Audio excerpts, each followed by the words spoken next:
Hello, everybody. Welcome to It's a Long Story, a place where we roll dice, we tell stories, and we create magic. We are here with not one, not two, not six, but 7 of our adventures in the world of Estera. Taking a look at the Wreckless. Everybody, take a look at your camera, wave, and say ahoy, howdy, and or hi. Howdy. Ahoy. Ahoy. Howdy. Howdy. And or hi. Save us. Hi. Beautiful. There you Hello. go. Robert gets a point for following direction. Just suck up. God. Gold star. Yeah, welcome. Look at this, guys. Look at Clinton's So right down tiny. there. Look, Clinton. Look at him. The Brady Bunch. It's funny every time to me. Hello. For those who have no idea what this is, hi, we're a D&D live stream that runs every Monday, Tuesday, Wednesday, Thursday, and Friday. Having 5 parties living, existing, and breathing. For those that do, in the same homebrew world, the wonderful, beautiful world of Estera. Welcome.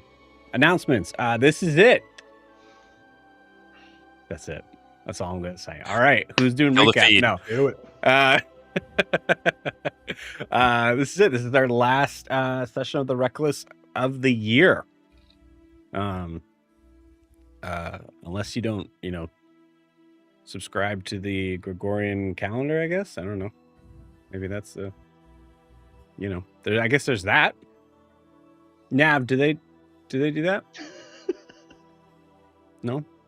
Sorry, what calendar? You guys have dates? American calendar. The one with 4th of July highlighted on it.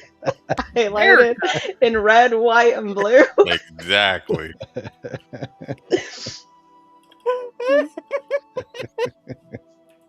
I gotta admit, when you said subscribe, a calendar was not what I thought you were going at. So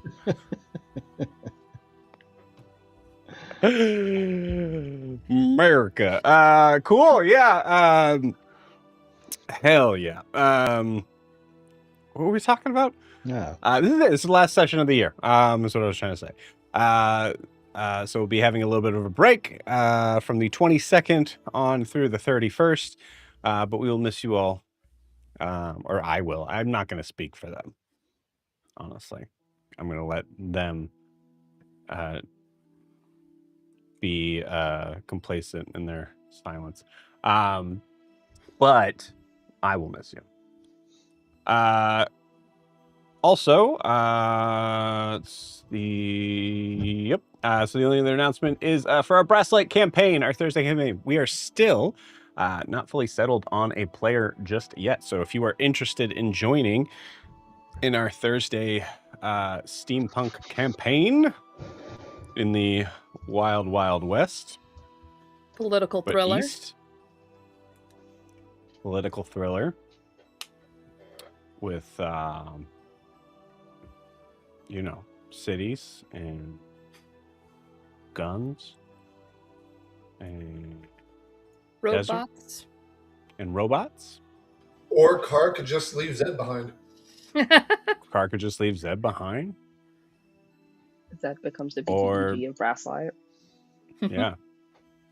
Or Zed could, pass on, but then another timeline Zed kind of shows up, but then the group had already left. So now this Zed has to stay in Abravar. Anyways, you should join our Thursday campaign. So we are still not fully settled on a player just yet. So if you were interested in talking about that, you should do that by either reaching out to me from the Instagram and TikTok down below at it's a long story _TTRPG. It's so tiny. It's so tiny. Probably won't even be able to read it, but I'll put it up anyways. You could also reach out to us at startplaying.games. Startplaying.games/GM/it's a long story. If you can't read it, you need to this is your chance to tell your significant other, hey, we need to get a bigger screen to watch It's a Long Story. So, because now they're doing this now, and so we need to be able to read stuff. So that's what you could do. It's your chance. You're welcome. Yeah, startplaying.game/GM/It's a Long Story is going to be the easiest and honestly the best way to reach out to me. But you can also reach out to me in those other ones down there as well. If you are interested in playing in our Thursday campaign. Once the new year is up, we will have made final decisions. So, not the new year, this year. Once this year is up, that would be crazy. We wait a year. Yeah. Once the new year starts. That's how There you go. selected we are. Right? Yeah. It's Full a year 12-month period. Yeah. It's a long. Well, it's a lot of training. process. Yep. Mm-hmm. Yep. Yep, it's training. This wasn't built in a day. It may look like it, but it wasn't. That leap of trust off the waterfall, Joe, that nearly got me. You know what? Hey, I asked if you could swim first. It was my fault for playing a water genasi in the other game. I admit it. That's right. I should, but thank God I didn't play a fire genasi because I don't know what you would have done to me. So that is what we do. You're only allowed to play the species if you can complete these species abilities. Thankfully, all you guys could hold your breath for an hour, so it's good. That's good. Yeah, let's go. Let's move. Keep moving. Here we go. So that is it for the announcements. But last, if you're wanting to support the channel, this is it. This is your last time to. No, you can next time. But really, you should do it this time as well.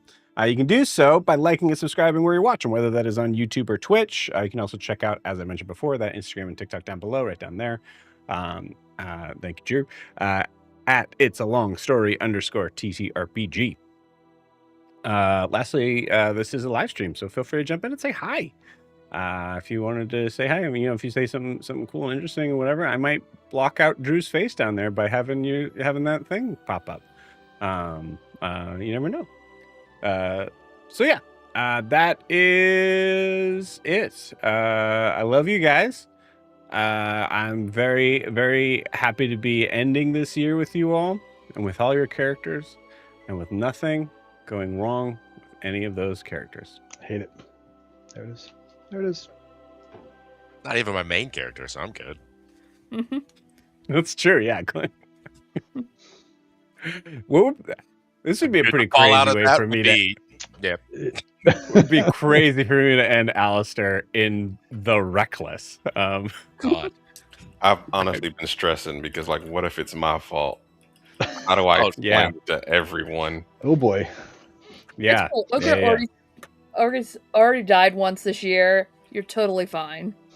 That is a good question. Would Unearth Arcanum be more angry with Alistair dying or Faustus dying in this one? Faustus. The correct for answer. sure. Actually, that's not a good question. You're right. We'd become the enemies of the world. Yeah. If Faustus dies, Alina would come find us and kill us. And she should. Oh, yeah, 100%. 100%. BBG. Cool. All right. I just want a bacon cookie. I just want a bacon cookie, man.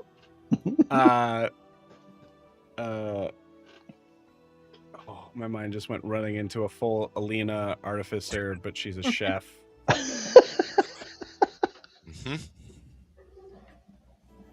Would you be kind enough to give us a bacon cookie? So before we jump into tonight's... Probably not. So we killed Joe. Am I bad? I gotta write this fan fiction now. Yeah. He's like, hold on, guys. Yeah, we got. He's like, wait a minute. This is important. Gotta make some changes tonight's session. I just came back from the future. Clinton, I'm sorry. So before we jump into tonight's... Uh-oh. I'd like to say I called it. God really Can somebody said screenshot no. this? Thank you. Please screenshot Wait, that. I gotta screenshot that too. This is gonna be our Halloween or Christmas card. Yes. I'm sure I could put some Christmas lights behind him. Or around him. I'm going to Shutterfly and I'm putting that on an ornament. You got it? Awesome. Okay. We could mass produce them for the rest of. No, we all Sarah. need to make shirts. Yes, yes, and we'll wear them a week straight for the new year. We'll come back and then, huh? Oh, no. Oh, no, he forgot. Did that land before we left? It's all the cold. We No. landed something after you left. We have It was plans. midair, you know. You Yeah. guys didn't get my future joke? No, I wasn't. Oh, we got No. to Oh, do we got something much we got better. a joke. I wasn't a part of it. We gotta Okay, break I'll do it again. I'll do it again because no one got it, right? So you guys didn't hear. I heard it. And I Oh, was, here. The world just doesn't want you to tell the joke. Hey guys, I just came back from the future. Clinton, I'm sorry. Before we jump into tonight's session, we need to get a recap of where we left off What's happening? with the party. So Nav, please, before something happens. Am I hot? Yeah, sure. Let's go. Recap. I'm lost. Anyway, last session, what happens? Wouldn't you like to know, eh? So we start off with Kale not seeing the silhouette of a figure. There are limbs, they aren't in the correct place. There's extra, they're a little weird, there's a jaw that's attached, whatever. It's fine, that's a completely normal looking human. Anyway, the figure is about 4 feet tall, a dwarven man, but he doesn't know why he's here. But there's gotta be a reason. There must be a reason for everything in this universe. Spoiler alert, there is never. Anyway, long story That just short, doesn't sound like a bad DM. hey, I'm being pessimistic. You're a great DM. I'm just trying to speedrun my notes. This man believes Kay to be the reincarnation of his beloved return to him, but we shut that down real quick. And he asks if, Kay asks, is like, yo, did you lose your loved one in the fire that took in Ravensrock, which you may be, but he's not really forthcoming because he kind of doesn't remember shit. Kay's like, mate, listen, no cap, but we're not from here. We traveled by the seas, not the seas, on the other side of the mountains that you keep going on about. Where are you from? And this man is the dwarf of 2 homes, but the one mentioned is not true. I can't pronounce that. The city beneath the mountains. And we have a moment of, we want to go to the mines and speak friend to enter, because the mines are cool. But, this man is like, don't go to the mines. Why don't do that? So he's vehemently against going into the mines and wondering why he's away from his people.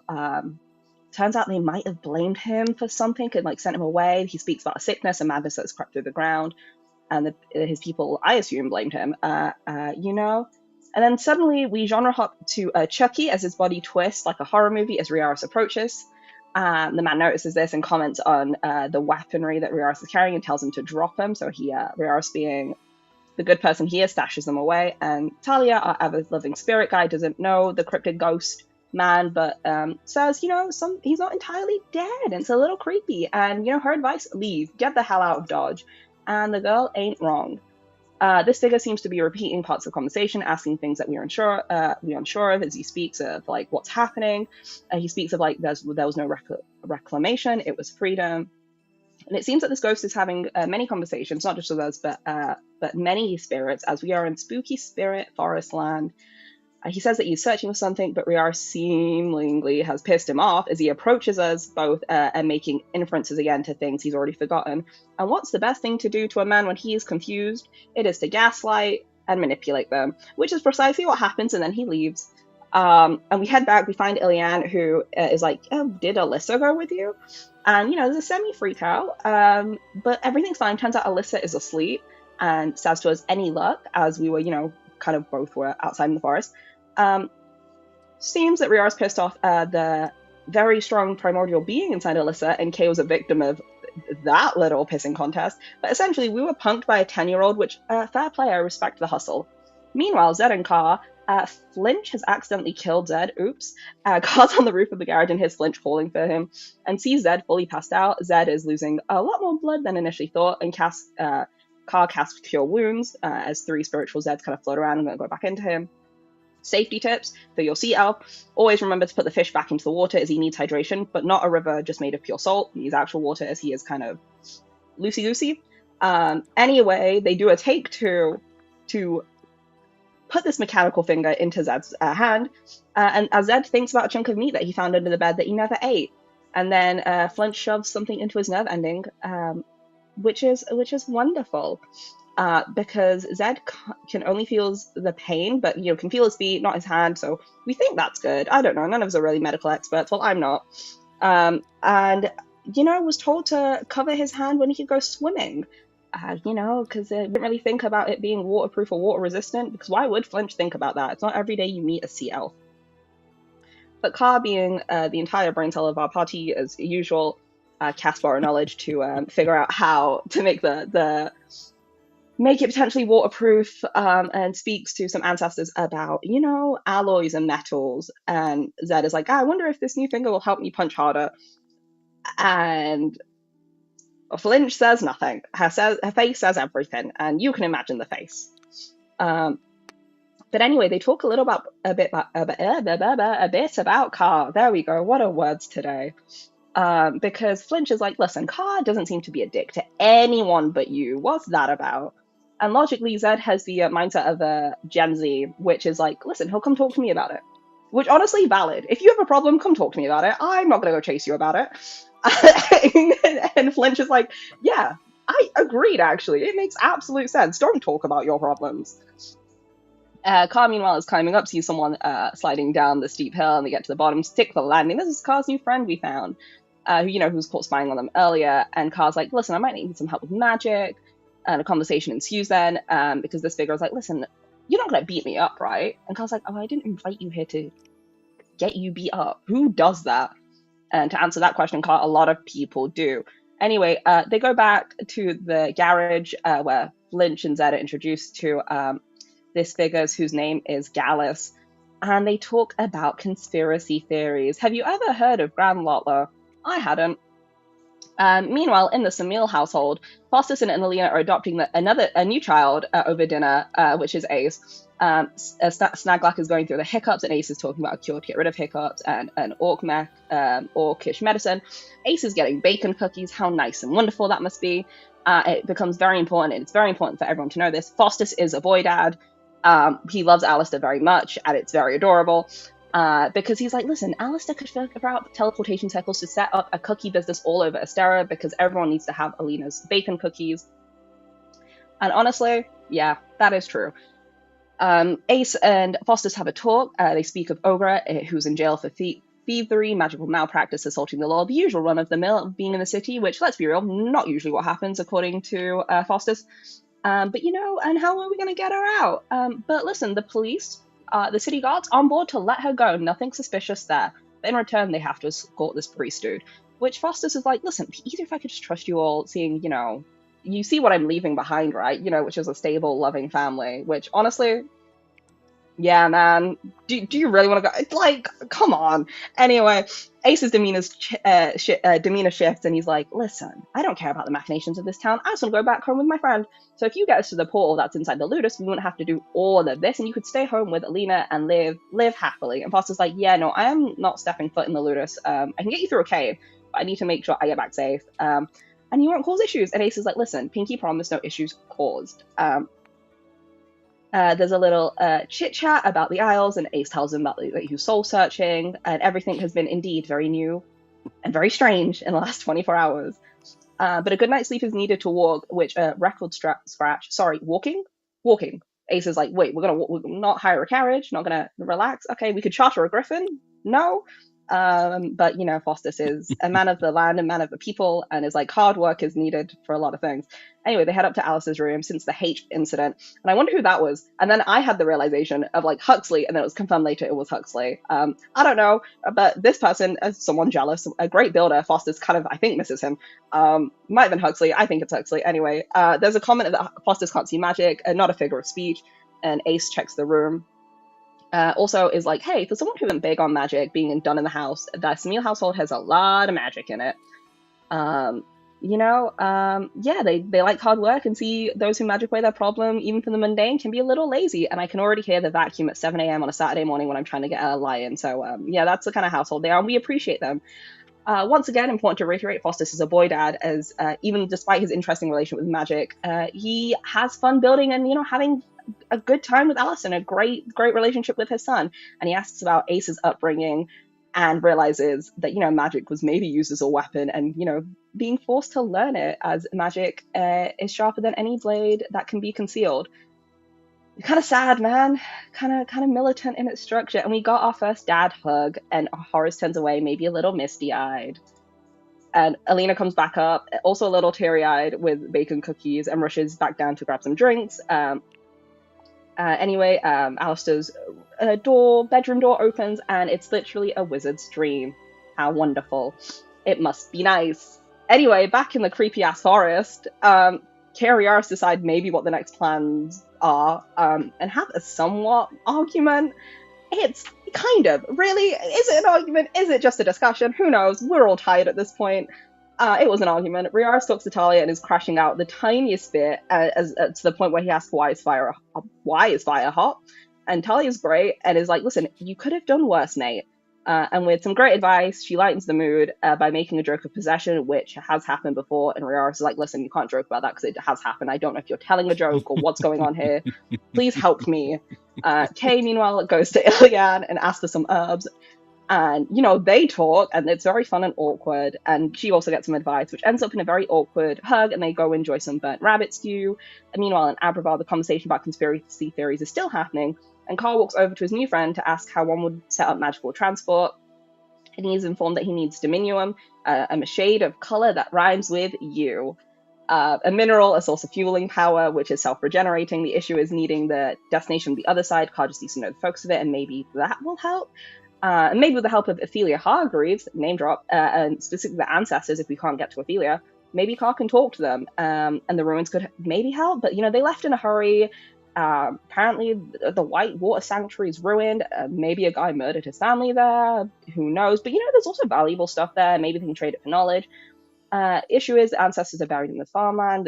And so, Carl's going to go for a flyby, because he's a bird and he's got wings. And I thought that was a funny joke. And maybe Zed and Carl go grave robbing. Meanwhile, in all this, Kobamu has gone off to go get some Ignite. The end. I don't know if that made any sense, but that's the final recap of this year. That was not great. Let Zed bring that on the ship. Do not let Zed bring that on the ship. That was great. Incredible. Man, your diary entry about some of those things is different than mine about who caused what. I was a little confused about some of that. I'm crazy how that works, right? My favorite bit was that Nav chose to keep the part about Zed getting stabbed into his nerve endings, and the recap was really good. It's really great. It's important to me. Steinhardt's Guide to the Eldritch Hunts definitely coming next year based on that. That's great. Cool.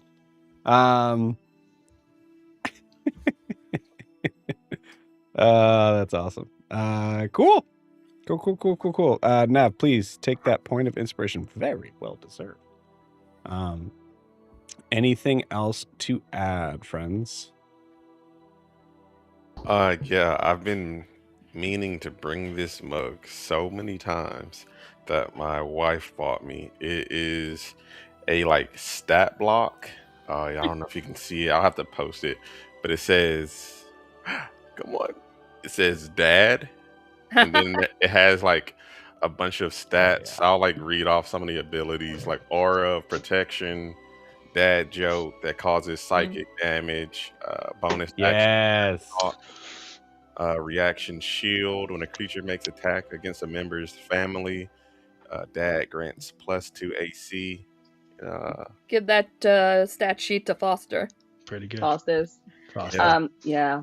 Also, so many dad jokes last session. Everyone with so many dad jokes that I got told, and I fell for every one of them every single time. So many dad jokes, so many hugs last session. Man, so many hugs. So many hugs. That was good. 1 hug, 2, 3 hugs. That's great. But Sarah's back, gang. So let's Full hugs. Tone it down. Lock it up. Yeah. Lock it up. Tone it down. Yeah, Ogre is well known for not liking hugs. Total miser. That's right. Just awful. Yeah. He's just a total bitch. Hates everybody on the ship. Cool. Classic Ogre. Yep. Mm-hmm. Classic Ogre. Oh, guys, Ogre's back. Man. Do you guys want to play some D&D? Yes, sir. Hell I'd yeah. love to, Joe. Okay. Let's go. All right, cool. Let me finish gluing this guy to this platform, and then we'll start. Why do we Because need that's- I'm- platforms? I take it back. Snakes and ladders sound great right now, actually, guys. I just You mean Can you shoots win? and ladders? wait. Sorry, what? Whoa. Oh boy. Wait, both are real. And Whoa, Pandora's out of wait, luck nope, now. no one say anything. Nav, what is the game called where you're from? Snakes and ladders? Incredible. I'm not crazy. Hold on. All right. Incredible. Something. In essence, I know snakes and ladders. We called I it have heard of it as ladders. well. for Okay, sure. okay. Wait. Are we talking about two different games, or are we just talking about two different names of the same game? I think it's the same game, but two different names. It's In like- shoots and ladders, you got a slide, but in snakes and ladders, it's snake. That's the PG version. The snakes. Gotta move up in the world. Yeah. You know, snakes. Oh, Mom, I don't want to play with the But, snakes. I don't want to play with the snakes. I think the You know, slide that's make more always what sense than happened. the They're like, ladders. make it more fun. Oh man. Oh, this is gonna be a good one, gang. I'm gonna feel real bad about the end of this based on how it starts. So, just kidding. I love you guys. You guys want to play some D&D? I already asked that, but you guys all I'm said changing my yes. answer to no. I want to play Snakes and Ladders. personally. You know what? That's fair. That is fair. But too bad. We got to give the people what they want. So here we go.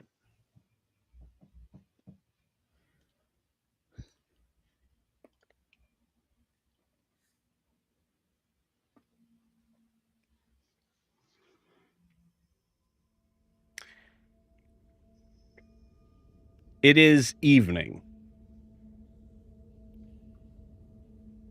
Night has fully set in. The sounds of the city night, the occasional sort of drive-by of a horse-drawn carriage. Sorry, you know what I meant, the carriage. You hear the crickets chirping, but also some interesting sort of skittering sounds. As we look in at a large stone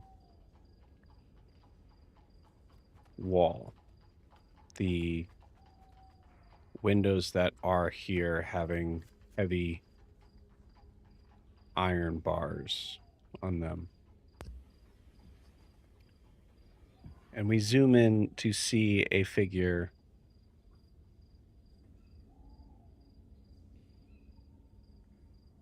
alone in a room with bars, a blanket,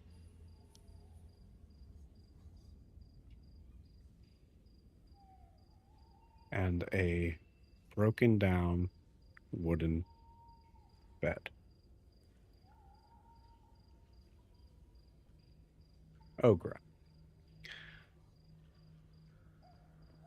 you have spent, surprisingly considering how long it's been since the last session you're in, you have spent about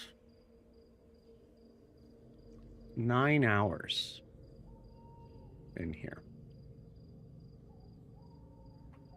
You've had some conversation with Horace, with Brooke. You understand that given the decision to move forward and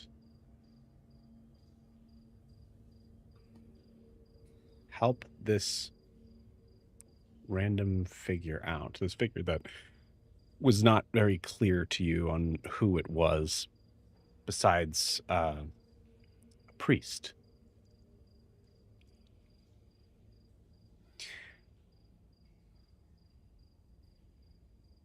But the jail cell's quiet now. There are the occasional guards making rounds. But all you can hear is the random skittering of whatever jail cell creature still lurks. The floor's cold. The walls cold. The night air cold.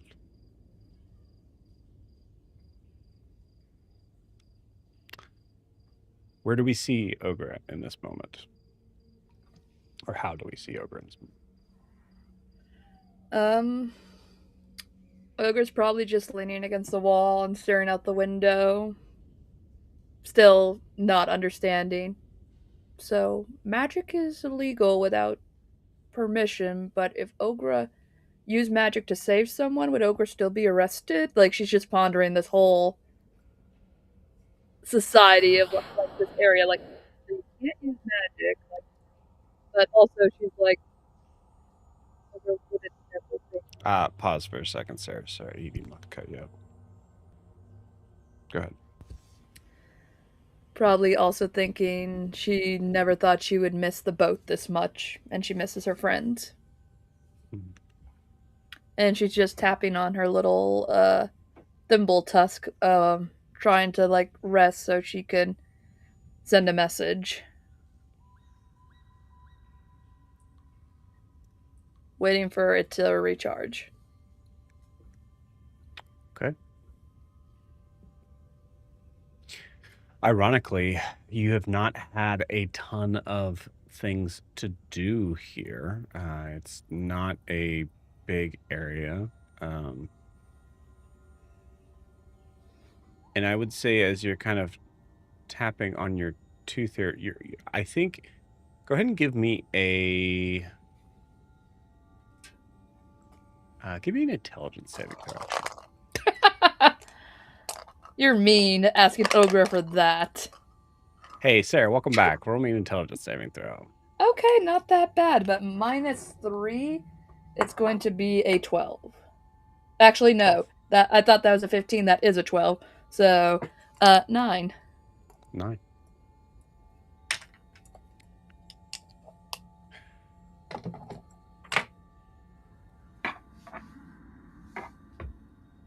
The impatience of having to stay in one place that is has cold floors, cold walls, figures that have walked by, but none of which seem to really want to talk to you. Barred windows, the smell of some interesting sort of aromas going by, but not being able to investigate them. Having a blanket and a pillow, but them smelling strange, of some sort of like BO of whatever the figure was that was there before. You don't notice any plants even coming in through the walls here. It's ironically well maintained visually. That time spent weighed on you. What has Ogre been doing besides talking to herself? Is there been any sort of source of frustration? Any visual of that? I think Ogre has probably braided her hair, then re-braided it, and now it's just looking like a poofy mess of being messed with for so long. Cool.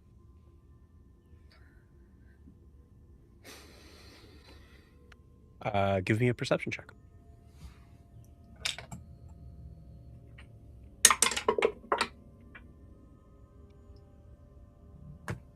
Nat 1. Okay. She's just hitting her head on the stone walls. So bored. Okay, so that's what you're doing? Okay. Yeah. How long have you been doing that? You just see a little dent on the wall starting to emerge. Okay. How long have you been doing that? Good 20 minutes. Okay.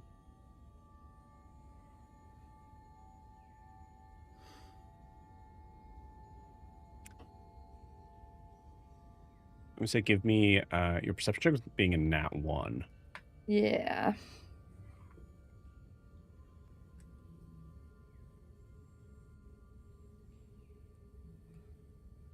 There's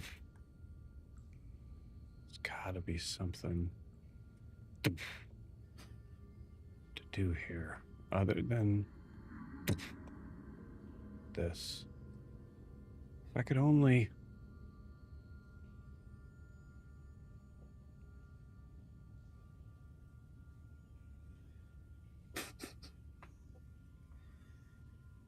Something's catching you, stopping your head before it's hitting the wall. Hmm?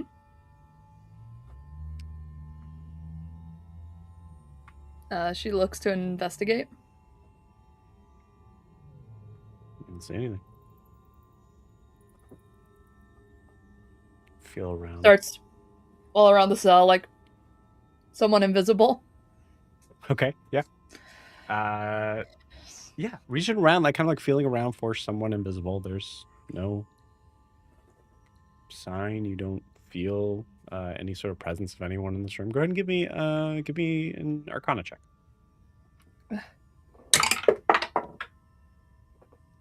That's a 11. Yeah, it's not. You look back at that dent that is now on the wall.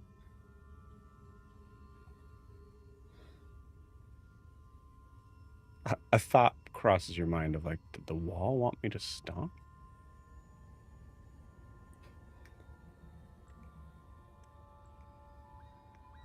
Is the wall sentient?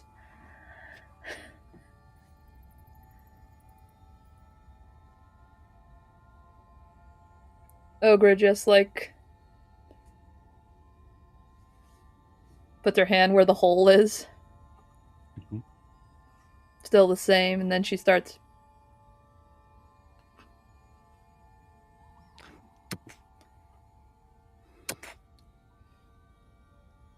That last one. Stop.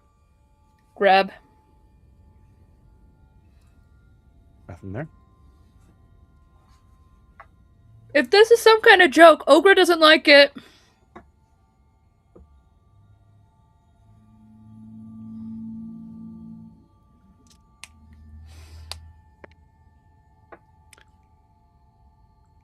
You hear a voice in your head. Apologies. I've been there. And it's not a sound I would like to hear ever again. It also doesn't help.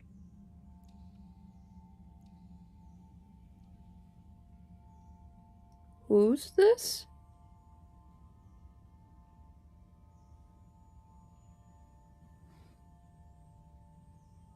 Is this Ogre's conscience? For both our sakes, I hope not.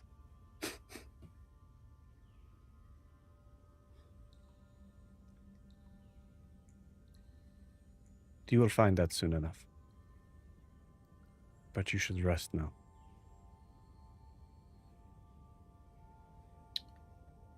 Oh, if you could use magic, can you send a message to one of Ogre's friends?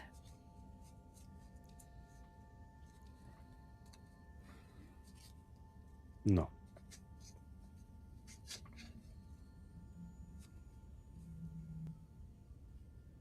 Can Ogre have at least a clean blanket?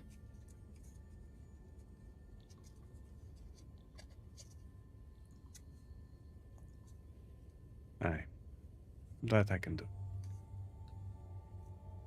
Are you holding on to it? Yeah, she'll just like hold it out.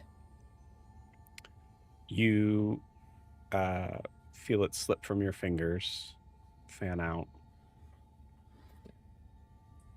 And as it kind of flips out, you notice this like sort of this smell that has a I'd say has this like kind of like faint aroma of like a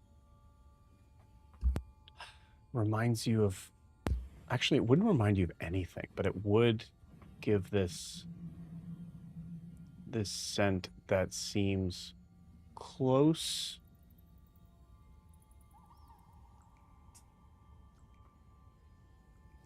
It's a freshness, but something that seems to be a little bit like more. How do I put this?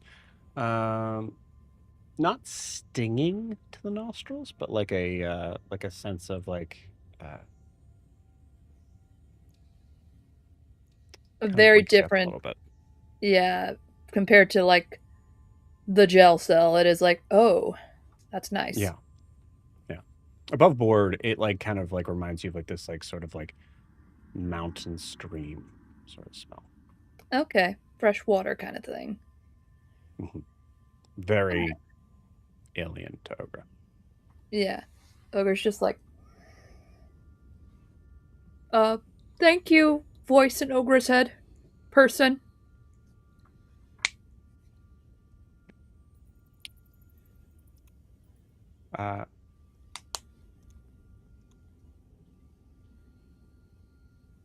No, I'll give it to you. Merquant. Merquant.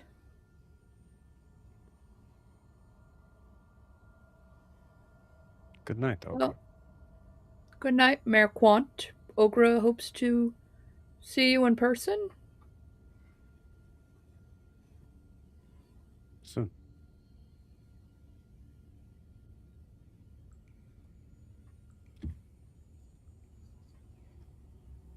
The walls get bigger over time.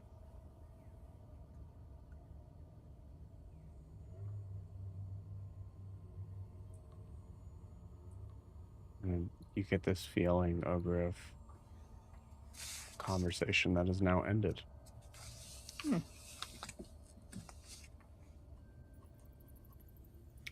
Ogre's gonna wrap herself up in this new nice blanket, put herself up in a corner,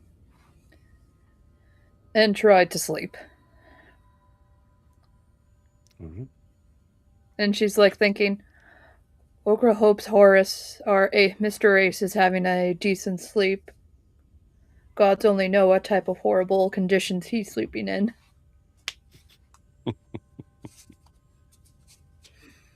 And with that, you drift off.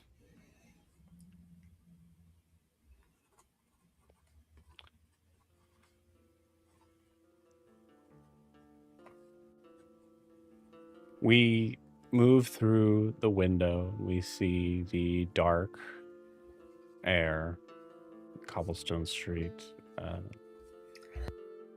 as we see a rising sun come up over the mountain.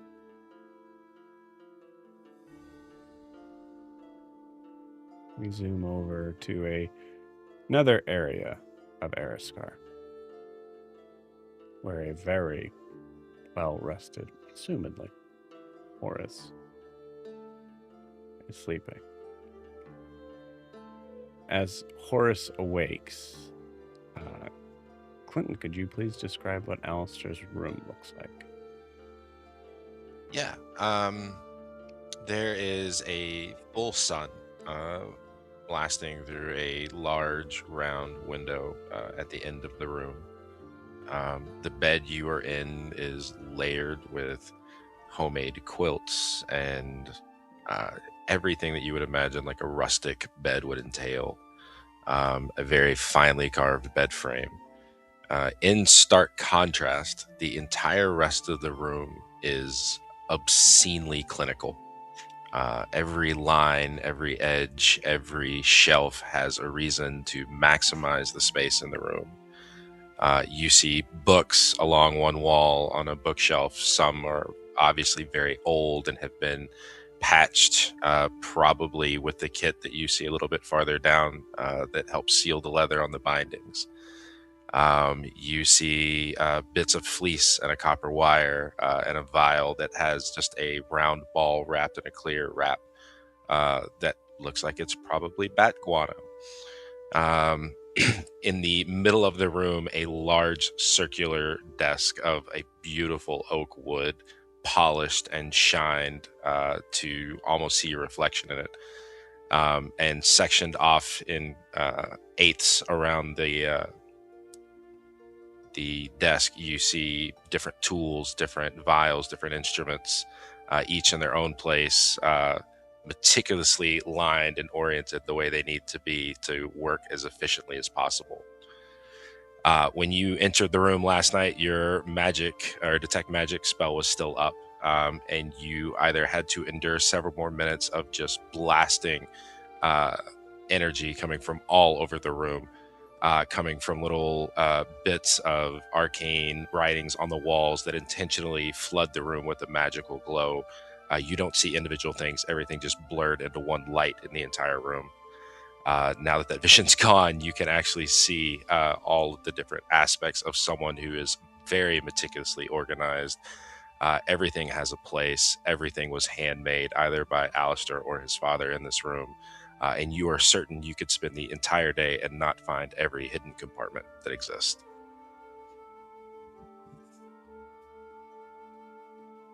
Beautiful. Clint, please take a point of inspiration for that. I love that. That's beautiful.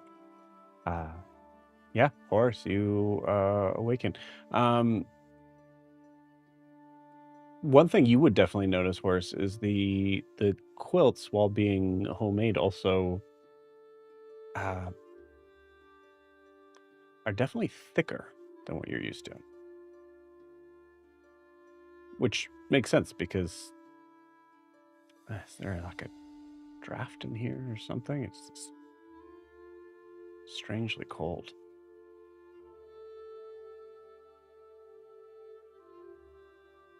You're muted. So you know. Okay.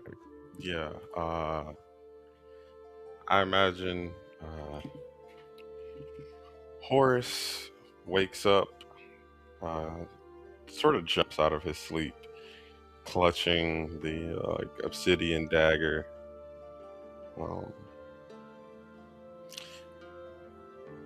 And sits at the edge of the bed, thinking about, what it is he has to do next. And from under the quilts, Amidala slithers out and, comes and rests herself on his shoulders. And,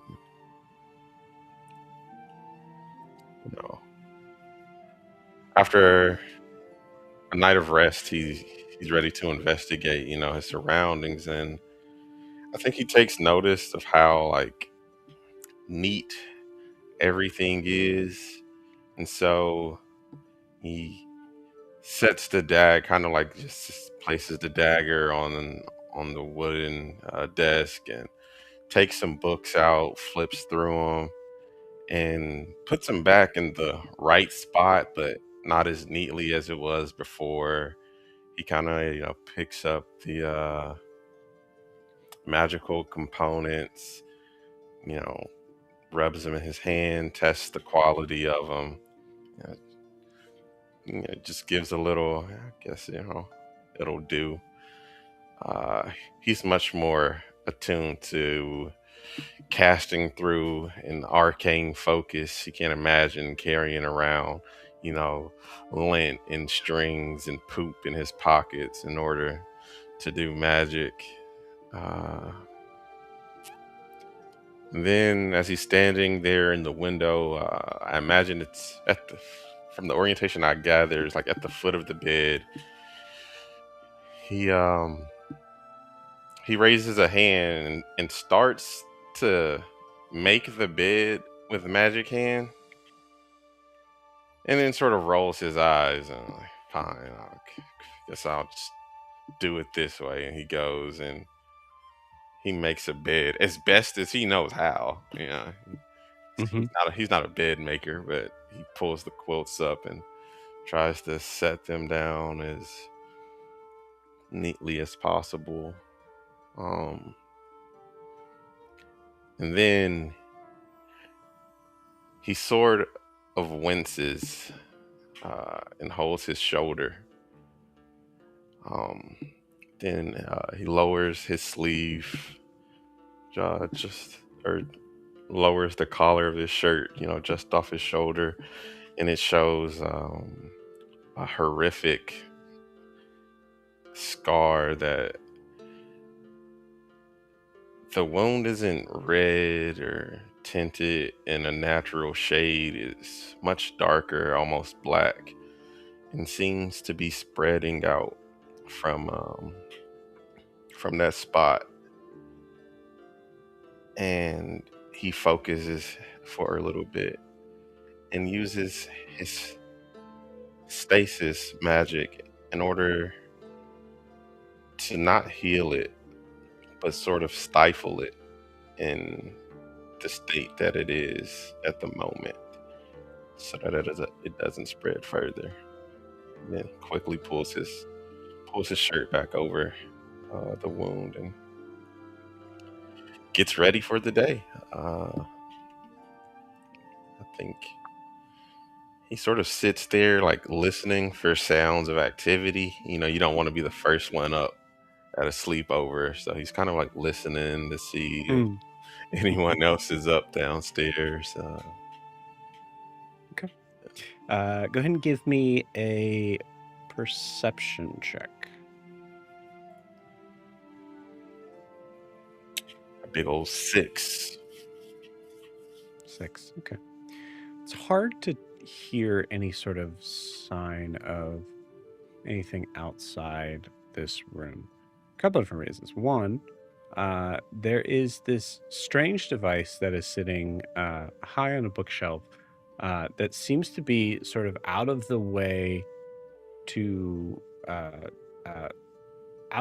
for the use of moving or messing with mechanically, but within view, it seems to be this sort of strange kind of thin horizontal hourglass that is tilting back and forth on a brass cradle. You see the sand kind of moving back and forth, and it seems at the moment consistent. But I would say actually also if you using once you use that stasis magic, I would say you notice that it seems to move a little quicker.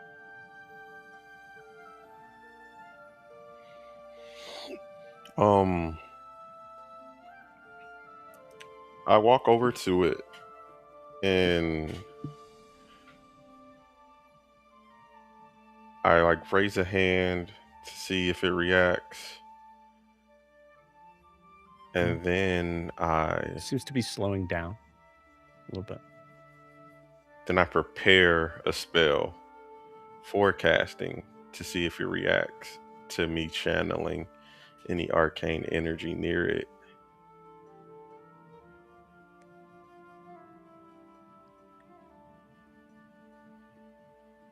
Seems to speed up.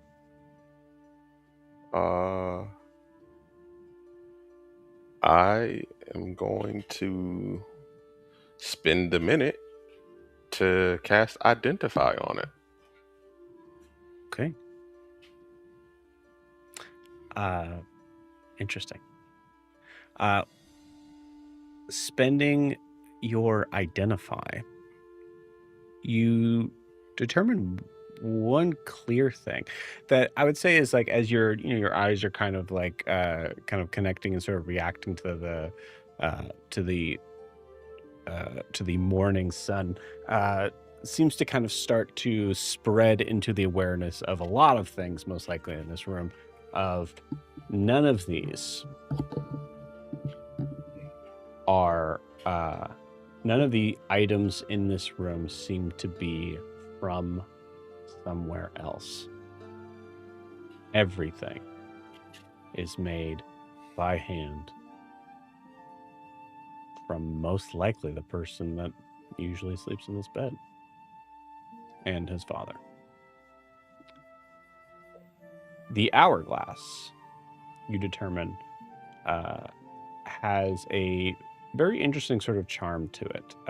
It is able to detect arcane effects within 10 feet of it. There is also a some sort of deterrent to the device on things that would be considered what you would consider to be harmful. Does it remind me of the guard's apparatus that sort of nullified my spell? Oh, interesting. It does from the identify spell, but visually it does not at all. Okay. So I would like to. I imagine, enchanting so often, the residual arcane energy leaves like a signature. Is the signature on this different than the signature of all the other items? Oh, it's a very good question. Speaking to Alistair now, this was probably a very early design of something. Would Alistair have put his mark on it? Yeah. No, I think he would. Okay. You see, kind of like reaching up and having to kind of like really reach to kind of touch it. You see, picking it up underneath just this mark of this rather elaborate looking sigil of an A. Probably a work in progress, actually, I imagine. Yeah. Yeah.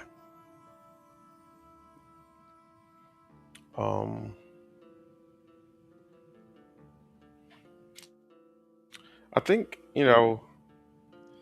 I will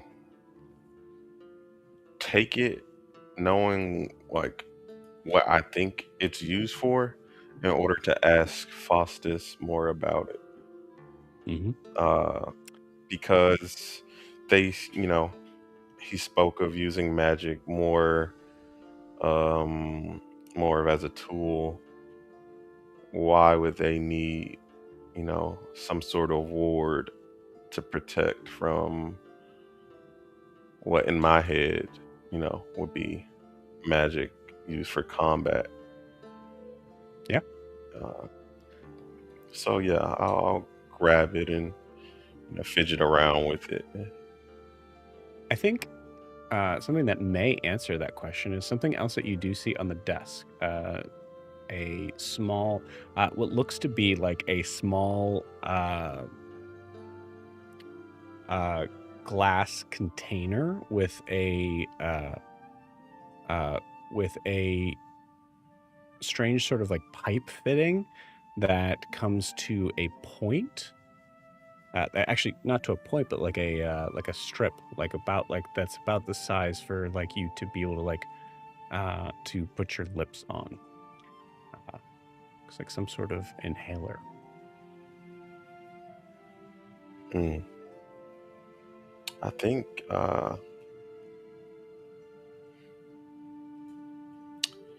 wizards are curious by nature. I imagine there's a chair in here to sit, at the desk. Absolutely. I pull up the chair and sort of just like run my hand through my hair, and I sit the hourglass down on one side, and this other contraption next to it. And then I start taking a deeper notice into the things that are on the shelves, trying to sort of like put a puzzle together, You got it.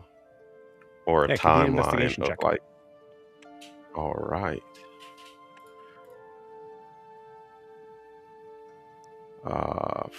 14.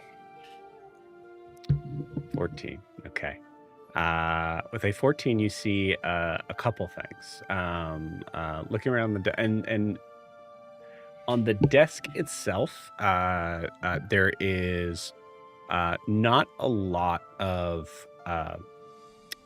devices, but you would also find them around the room because the desk is for working.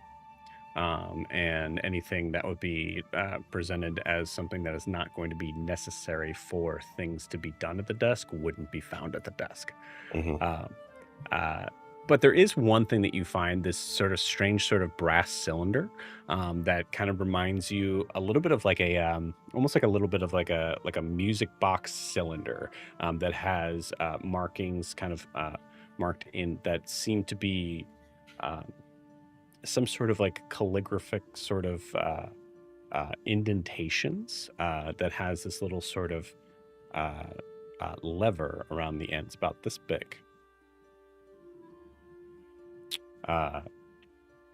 For that, you could do something as like casting Identify on it, but you also notice that it seems like that's something you could probably figure out testing it out with paper.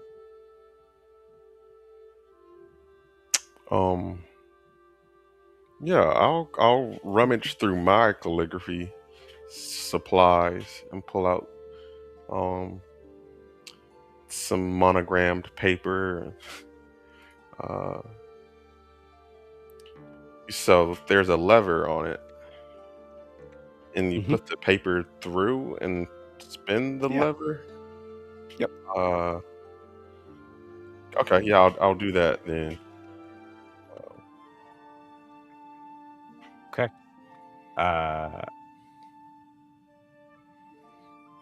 Roll me a d10. D10.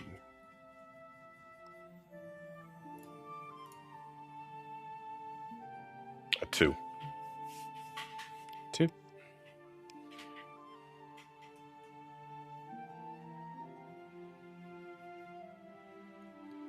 It starts out, I apologize. I prioritize the outcome over the cost.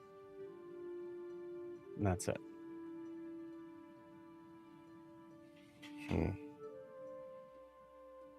You could try it again.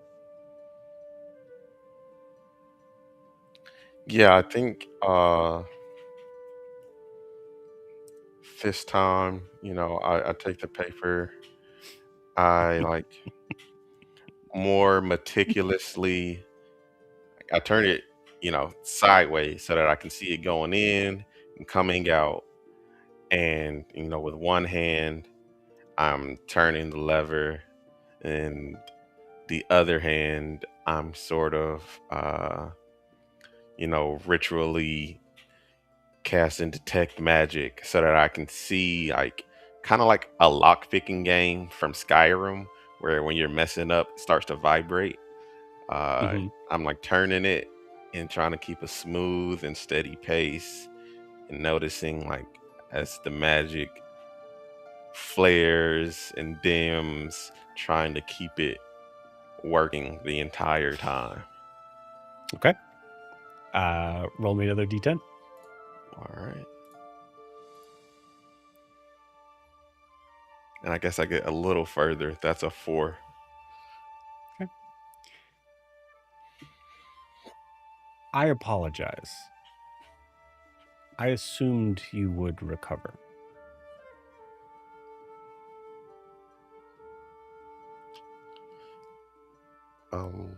I think after like that much focus onto this, I just feel like my mind is just a little spent. And I'm like, I take the paper and look at what I do have.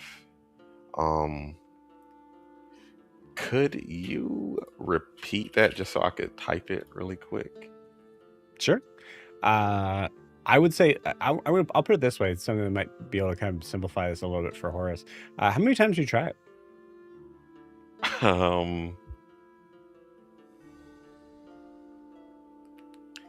I'll just round it off to 3. I would try 3 times. Okay, cool. So the third time,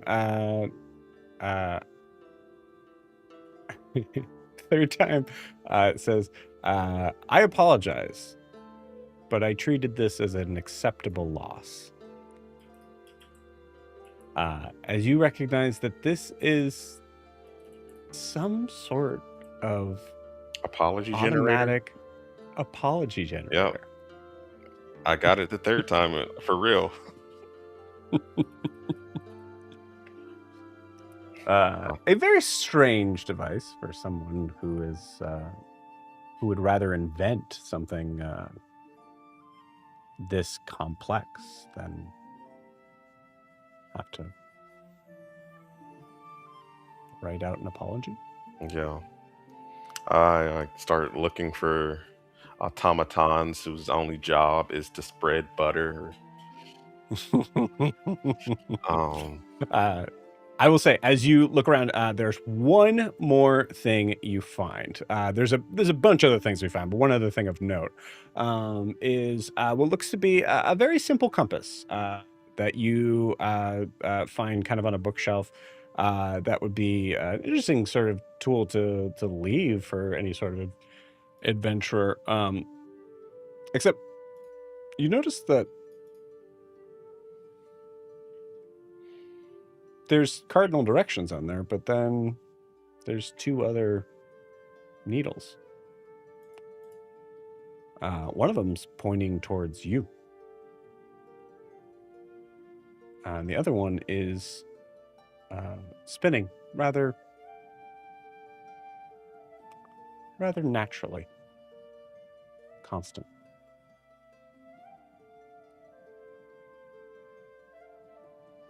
I'd like to spin it around, see the needle that's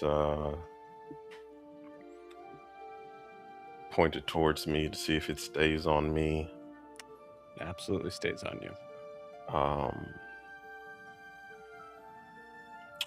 Then I should point out, it is also a working compass, so one of the points does point north.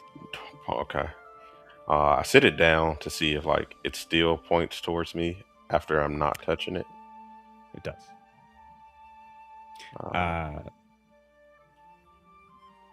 Yeah. Other than that, there's no change to it.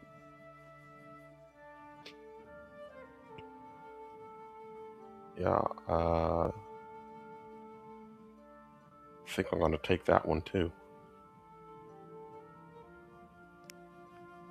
And ask about it. I'm not gonna steal it. I'm not gonna borrow it without. Okay. Do you identify the inhaler? Yes. Okay. The inhaler is something that is sort of strange, but interesting, and kind of gives a little bit more of a sense to why something that would be a warning sign to harmful spells this is a glass lung inhaler that it seems like when activated, which is when you're pressing it down, it will clear poison, smoke, or any choking effects that the receiver's suffering from.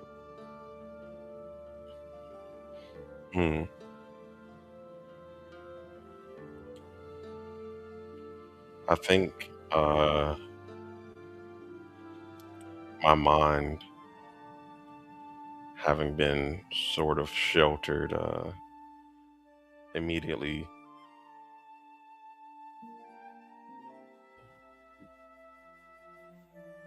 I froze a little there. I think it like drifts towards a more recreational use case, like for sobering up in the case, your parents are coming home and you've been hitting the skooma. Yeah. I Uh, think, looking at everything else in this room, it would be, something that if this was the case, this person is very high functioning to be using such a device for that.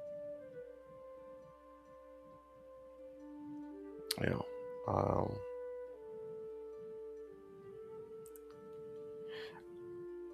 I think Horace starts to get the idea that this is how he pieces these things together. It's that the hourglass is like a warning that his father's coming. The inhaler is for after he's been smoking to get rid of like the effects of the smoke. The apology letter is because he's been, he's just, instead of apologizing to his parents every time he messes up, he just generates an apology towards them. Interesting. This is what Horace makes of Alistair in his head. Yeah, I love it. One more small thing. Go ahead. As you're kind of like walking back to the desk to sort of like kind of like test out the compass, go ahead and give me a dexterity saving throw. All right. All right. A 10. A 10? Okay, cool. All right. So a 10 is enough to stumble. I'm going to say I'm not going to give you any sort of like damage or anything, but you do have to kind of like throw your hand out to the desk, and as you do, you kind of move the desk slightly. So there's like a little bit of like, and I'll have Faustus go and give me a perception check for that. As it does create a little bit of a noise. But Horace, as you turn to sort of like look at what you tripped over, you notice that there is in the floorboard, there is a slight sort of there's a slight sort of deviation in the wood that looks like there was something that was most likely dragged, something small about maybe like a foot in diameter, and then kind of like assembles down to like honestly more than like no more than like maybe an inch or so. You notice there's a couple other sort of marks on the floor like this. 24. Oh yeah, someone's up. So the mark looks like something was drugged. Mhm. And I look at the other ones repeatedly though, because it's wood, so it's like it's like the going wood back itself and seems forth. to be almost kind of worn in. Do the dimensions of the other marks like match the dimensions like of the desk? No. Good question. So something else was here. I was drugged Mhm. back and forth.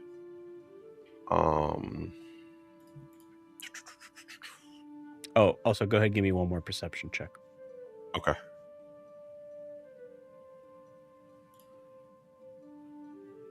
15. All right, cool. Faustus and Horace, roll me initiative, please. All right. 16. 14. Okay. Horace, you're kind of inspecting what exactly is happening on the floor, and then you do, like, thinking about the desk, like you kind of like start to look over at the desk, and you notice that there is behind the desk, there's this little sort of crevice that has some sort of, and then you hear a hard knock, knock, knock. Hey, everything okay in there? Yeah, everything's fine. I'll be right out. The window doesn't open, just so you know. You can, if you... I was just trying to get a little bit of fresh air, but that's good to know. I appreciate that. Okay. I know I told you this last night. Just don't. I honestly, I don't know what all he did in there, so please just be careful. And I don't know what Alistair really did in there either. So just please be careful. And you hear him go down like 3 steps of like the 10, and just pause. Mm-hmm. Is the crevice big enough for a snake to fit through? Yes. I send Amidala in there. Okay. While I put my clothes on and get ready, and then I open the door to, get rid of any suspicion. And Really, I just don't come up here often. I need to fix these cracks. You're ready. I mean, if you wanted to sleep, I mean, sun's been up for a little bit, but if you needed to sleep a little longer, and, as much as I'd love to sleep in, my friend, I'm sure she's about ready to get out of that cell. that's right. Today's the day, huh? Yeah. But before we head out, though, do you have a restroom I could, or a latrine? Do we have a? Yeah, we have. Yeah. Follow. Do we have a restroom? Your breakfast is probably getting cold too. Alina made it. She thought you'd get up, but yeah. If you want to, You're gonna tell me you have an outhouse, aren't you? No. We. Plumbing. Yes. Oh, okay. All right. Yeah, that's a strange question, Horace. Yeah, if you bathroom, it is down here, indoor. There's even running water. Wow. Okay. I'll use it. Yeah. And you know how you do like the facing each other shuffle and back away, and I go into the stall and like lean over the sink and view the world through Amidala's eyes to see like what's going on inside the crevice. Okay.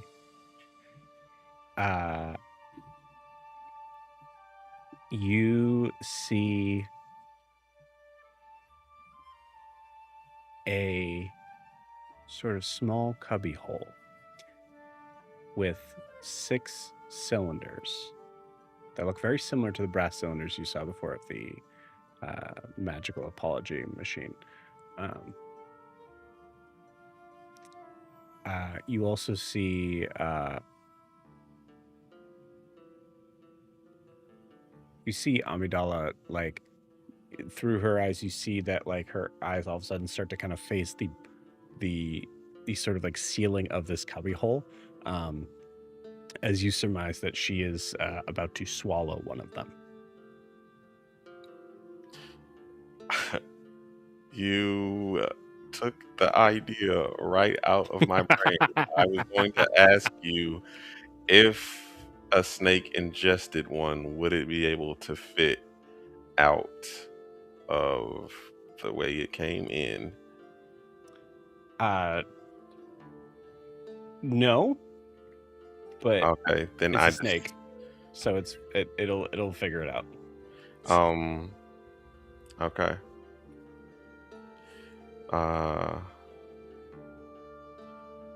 Yeah, I was just like, it'll be a whole process, but she swallows it, goes up to the hole, and regurgitates it out through. Well, I guess if it doesn't fit, then it doesn't fit.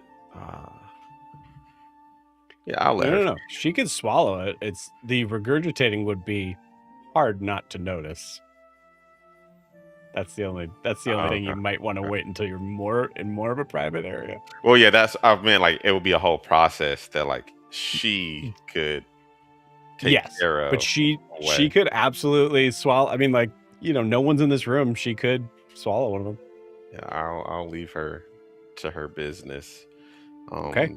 Then come roll back. me a d10, please. All right. Another 4. Okay.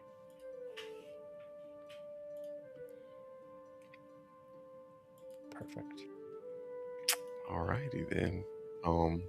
I come back. I flush the toilet, run the water. I don't even like put my hands in the water. Count a little, however long, 30 seconds, and turn the water off. We're going to pause you there just for a second as we go to Faustus, as Faustus is just about to kind of turn around and maybe go down the stairs. But you see Alina just standing there right at the bottom of the stairs looking up at you. Did he ask if we had a bathroom? Yeah, I don't know. I don't know where he's from. Where is he? Did they not? He said the Isles? Did he say outhouse? He did. He said outhouse. He slept in that room last night under your blankets. And he asked if we had a bathroom. Faustus. Yeah? Does this look like an outhouse home? No. I need you to be honest with me. If there are things that I need to, tidy up. Absolutely not. No. No. He's very strange. He said something about cultural stuff last night when he was talking about the Isles, and I don't know. Okay. Maybe they have outhouses where he's from, or don't. Yeah, that's a better way to look at it. Did he sleep okay? Did he say if he slept bad? Did he look okay? He said he fell out of the bed.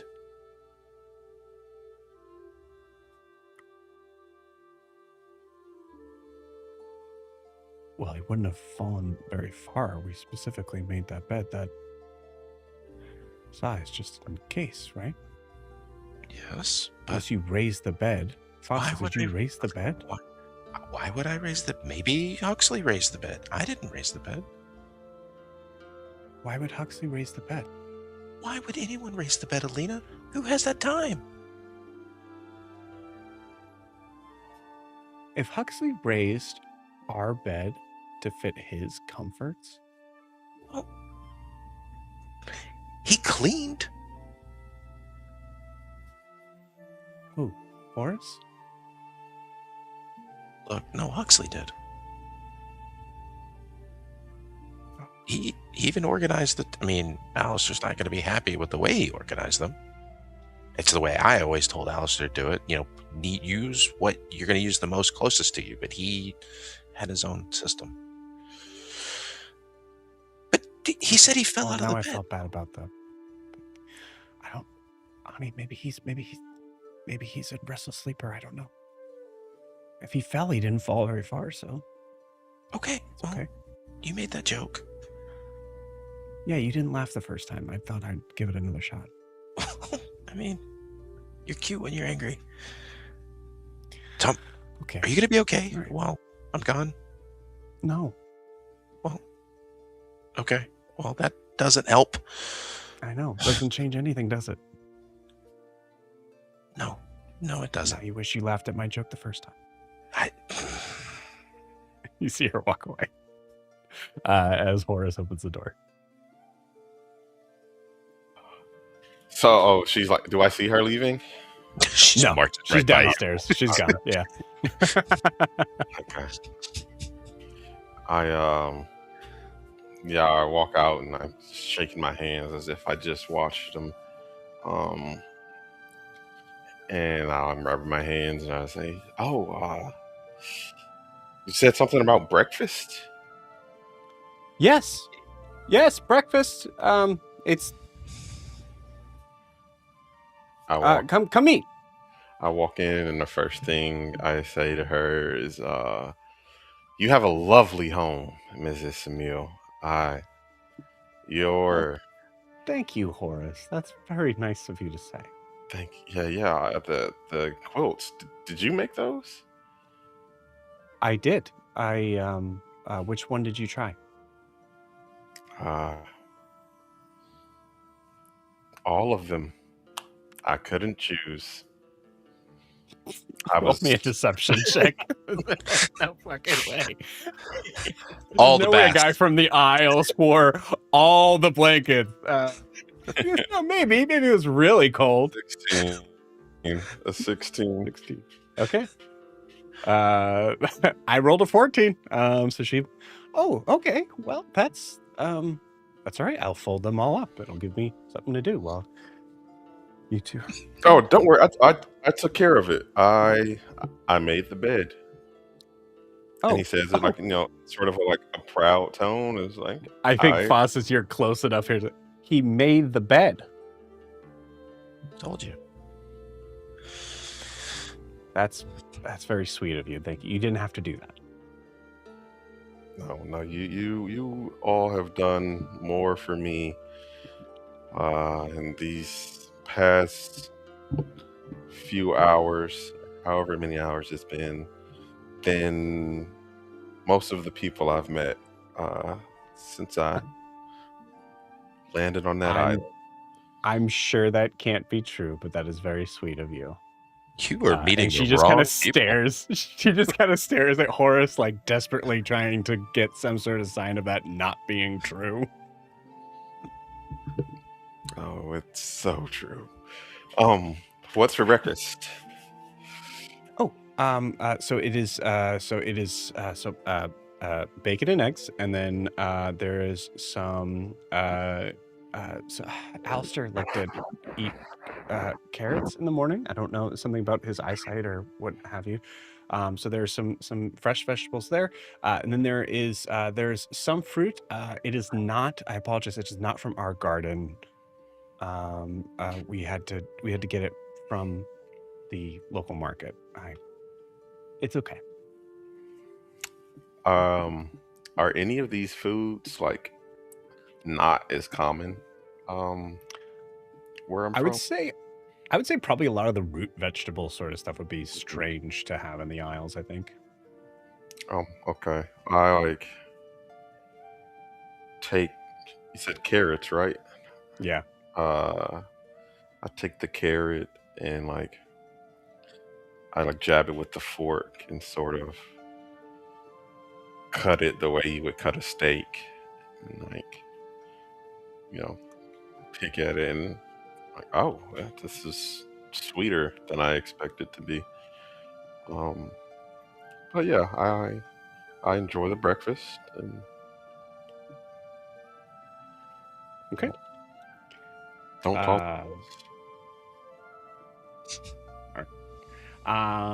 Yeah, I think breakfast is quiet but friendly enough. And before you know it, I think the last sort of scene of this moment is it's time to go get Ogre. So you guys are kind of at the kind of like in the doorway. You see Alina has given you 2 full containers of food for travel. We'll go into the specifics of what they are later. Okay. And has also given Faustus 2 separate containers of travel. Nice. Okay. So if you need anything, you know who to call, right? You can go see Gregory down the street. He will be here. Someone's gonna swing by and check on you every night while I'm gone. I'm sure I'm forgetting something, but there is not much I can do when I can't remember. So I'm sorry. I love you. I will be safe. and I will make sure that we all come back safe and get where we're going. Okay. As always, I believe you. Always come back so far. Because you know what happened if you didn't. I do. And I can't let that happen to the world. So I love you. And she kind of embraces you, gives you a big kiss, and then says to Horace, "Now, Horace, I know we don't know each other very well, okay? But I'm going to, and I apologize if this is awkward for you, but I need you to make sure that you're paying attention to me, okay?"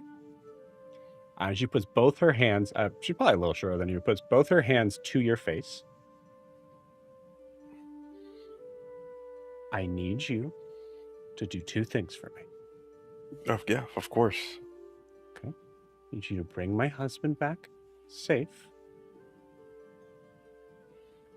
And I need you to get to where you need to be safe. Understood? He like pauses for a moment, just kind of shocked that it wasn't a threat, and he, yeah, thinly veiled. It was veiled more than he was expecting. He just says, and as serious as he can, like, of course. I believe you. And she gives you a little hug. Horace, roll me a D20, please. D20.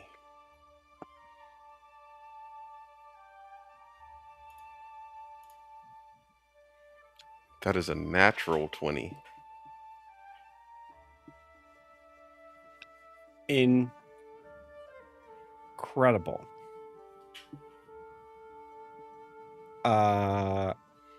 Cool. I love it.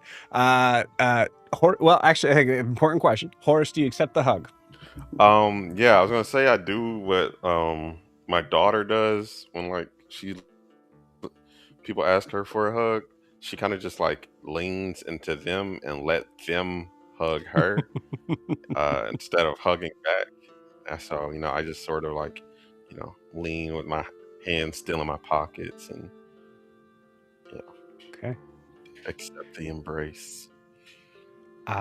With that 20, she doesn't hold on too long. She holds kind of the perfect amount of time. But you sense something, I think, that Horace has truly, really never felt before.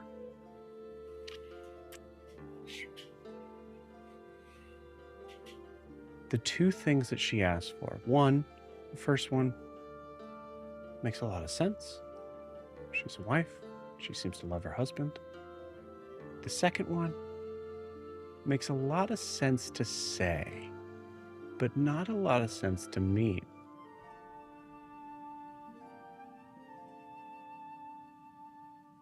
You realize in this moment that both statements of making sure that not only Faustus, but you arrive at your destination safely was just as important to her.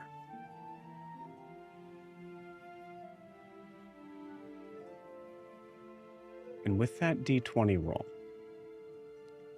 that is your bardic inspiration that you get to choose when to use in the next 24 hours in game.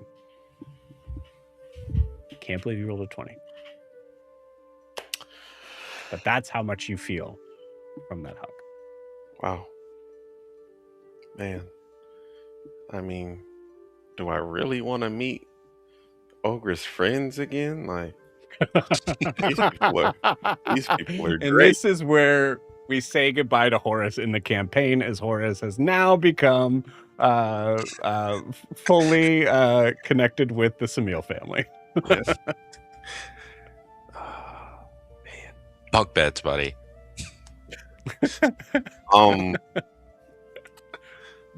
DM, could I have Yes. left 5 gold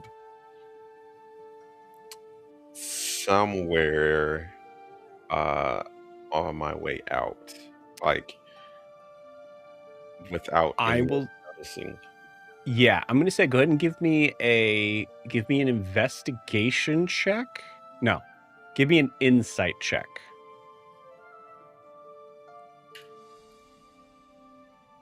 Low DC on this. 14. 14. Cool. Yeah, 14 will do it. It will be tricky to leave it in a public place. It would be very easy to leave it in Alistair's room. Yeah, that's what I was thinking, but I don't know how long it would be before anyone found that. Mhm. I think I would leave it in the bathroom. Okay, you got it. Go ahead and roll me. I have a simple way of figuring this out, actually. So go ahead and roll me another D20. Mm-hmm. Because this is just straight luck. All right. If it is found before you left. 17. 17. Okay, great. All right. I'm gonna have Clinton roll twice, one for Fossis and one for Alina. If either one of those are 17, you found it before Horace left. Both 10s. Okay. Oh, that's weird. Wait, did they go to the bathroom together? Are they that couple? Oh, you find 2 toilets in the bathroom. No. Facing each other.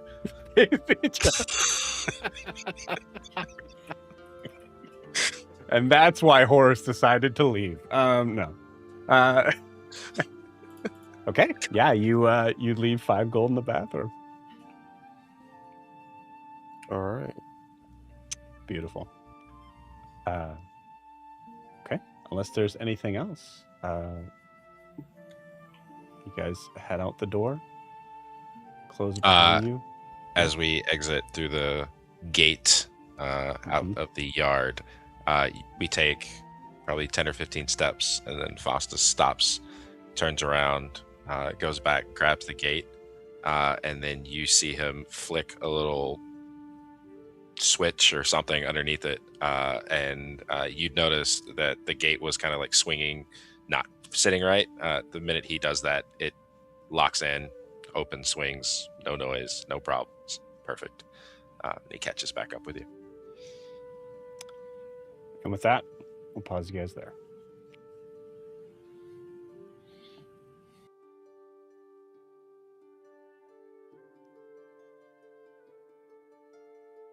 Meanwhile,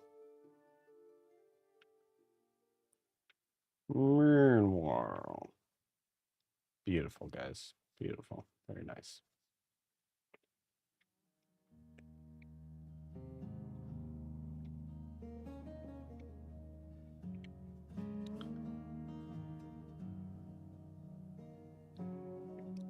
Car. You are taking off into the night sky. Moving east over the large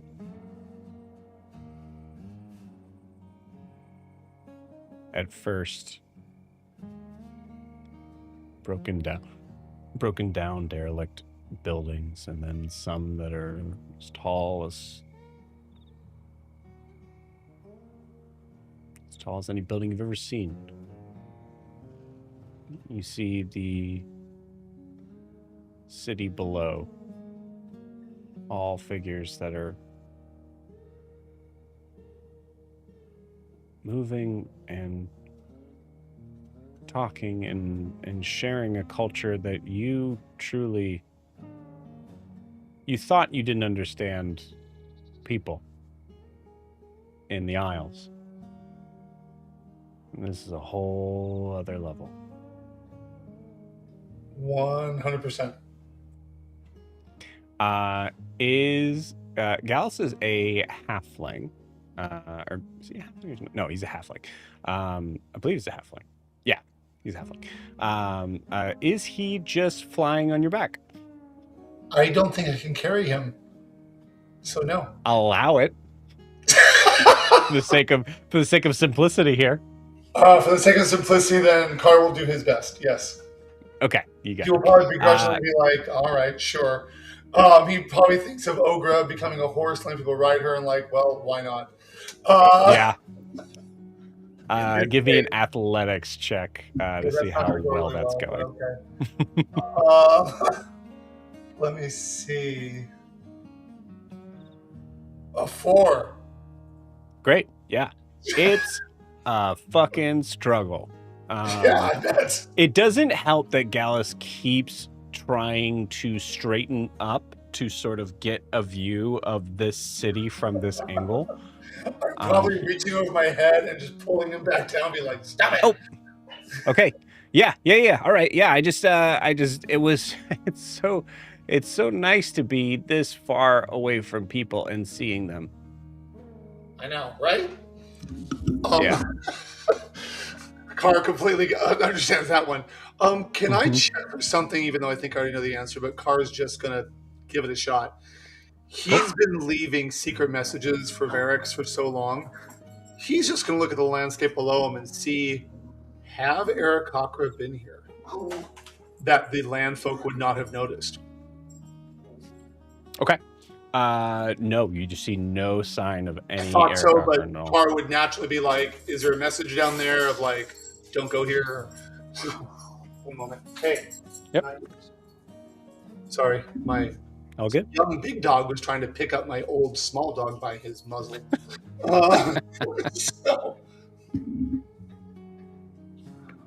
So you are flying. You're now at a point right now where you are just kind of crossing over into this what looks to be this like strange kind of vast and very very neatly designed farmland. Okay.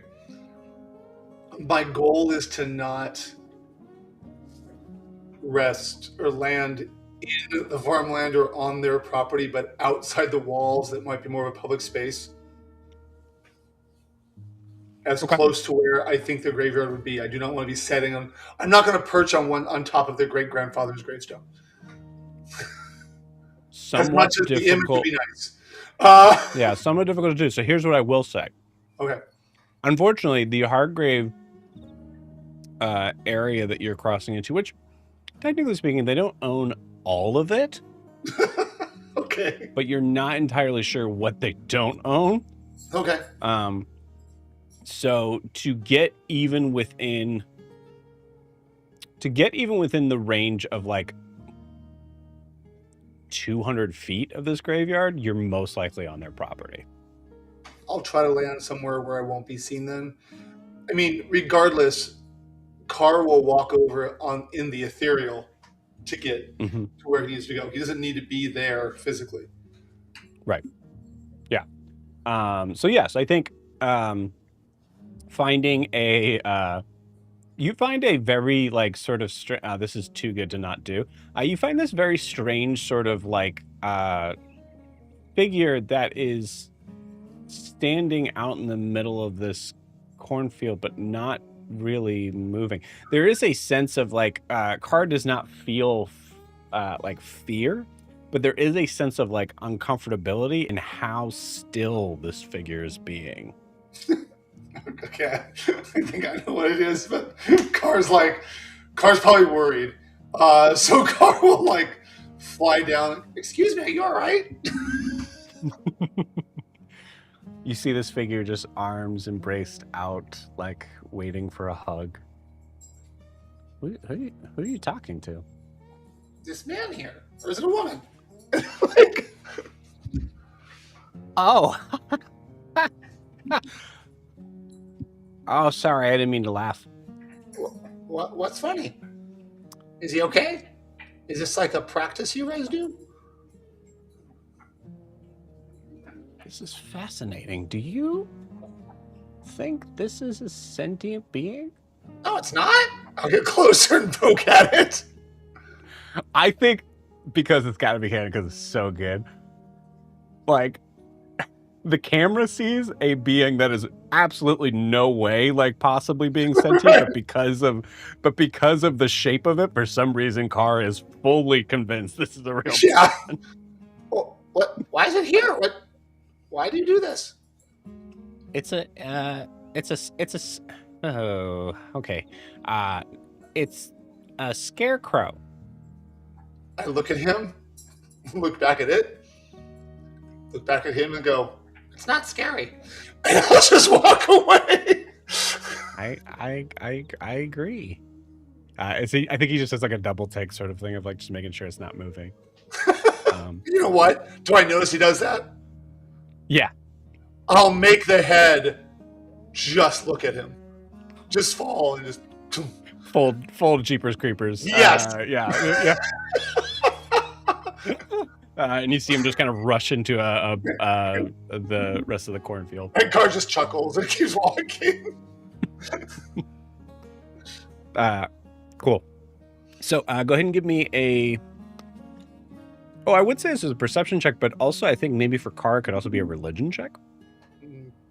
Okay. Better religion. I'll take that. Yeah. Ooh, I botched it with an 8, but it was an at 1, so. Okay. So that'd be a no. And whatever consequence you want to give me. Can't give you much except for the fact that you.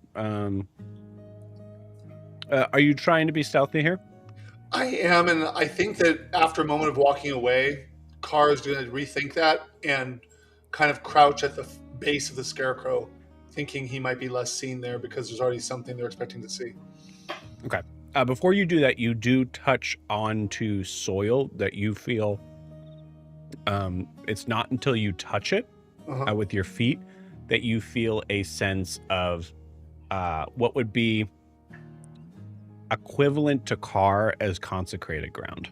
Oh, so Carr brings his foot up and goes, "Oh, excuse me," and uses his wing to kind of put it back, and then walks back to the scarecrow.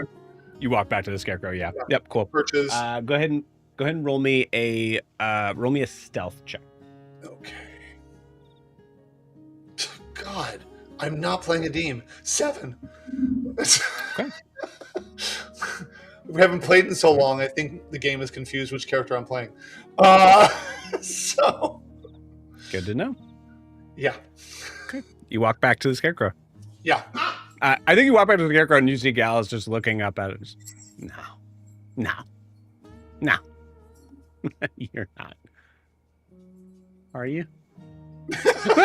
As you come in. I thought I would just look around a little bit if you want to just stay close and watch out for people coming and Yeah, you want me to walk away from No. this? Sure. Right here. Okay. All right. But you're going to be here. Yep, right here. Kind of. What do you mean kind of? My body will be here. And I'll just hunker down a little bit. Can we go back to a time when you didn't tell me that? No. And I look at him you said you understood magic. I think I kind of get what's happening here. And you just see him continuously looking back at the scarecrow. It's fine. It's fine. Okay. Okay. I'll try to be right back. Okay. All right. And I will shift my perceptions over to the ethereal plane.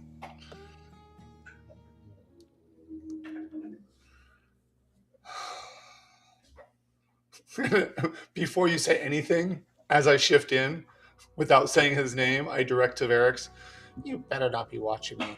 Just with the utmost disdain and just I hope you're staying the hell away from me, but go ahead. Mm-hmm. Yeah, I like it.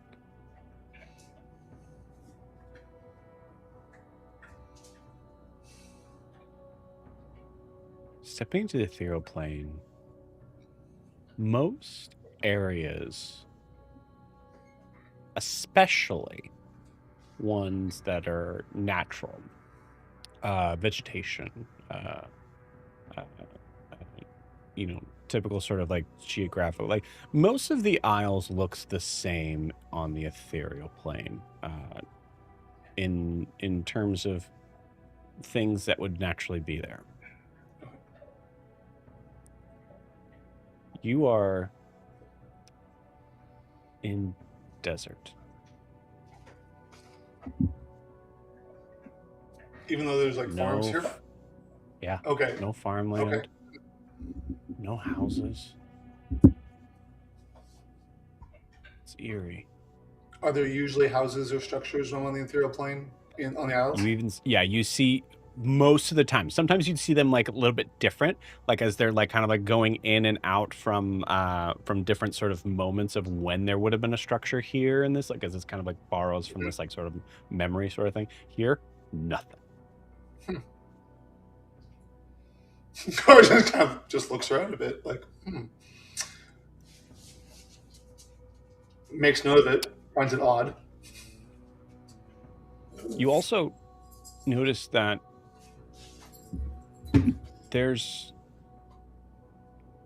once again, you see them kind of like in the distance, like sort of out, and when you're looking up towards where the sky would be, you see there's like occasional sort of wisps of spirits.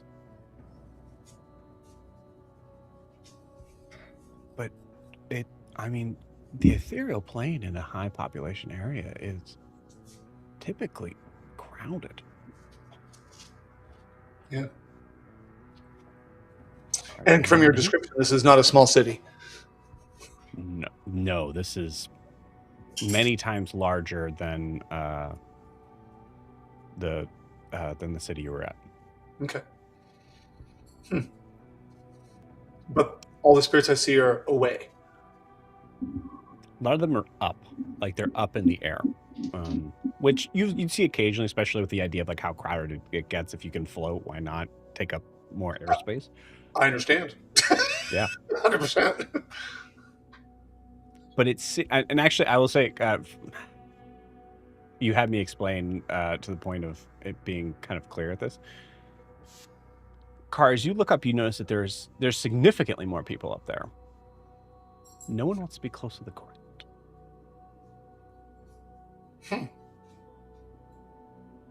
All right. I'm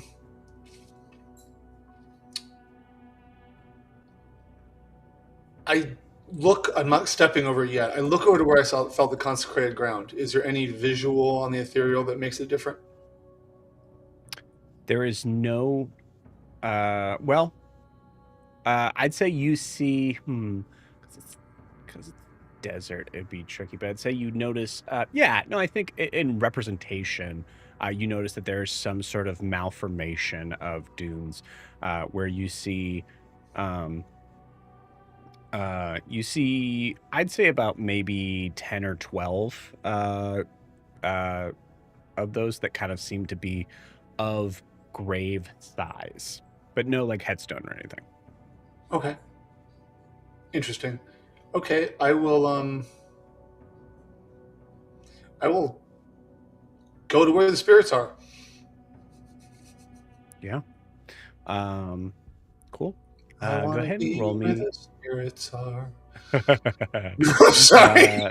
Had to. Terrifying. Go ahead and roll me a D4. Okay. Could just make a whole song if you want. One. I'm a bard, so. Rachel, I really hope you're watching this, because I did ask Rachel to give me some people from Ophelia's past. Oh no, Rachel, I hope you're watching this, because I think you and I both would agree this is the best one. Uh-oh, that's not good for me. Okay, who thinks is the best? Anyway, go ahead. You see a number of figures that are kind of like floating around, just kind of. But as you come closer, you see one that kind of starts to come down, and you see a woman in what looks to be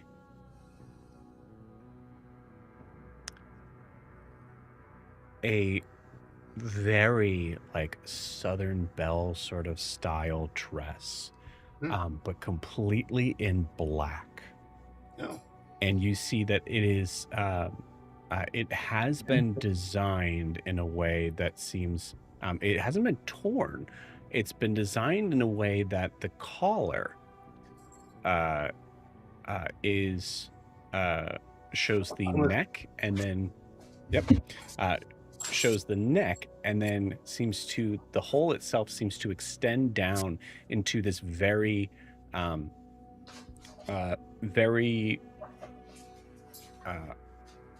open lace slit exposing the shoulder. Okay. The figure itself, it's mostly grayscale, so it'd be really kind of hard to tell. But the figure itself, you see a very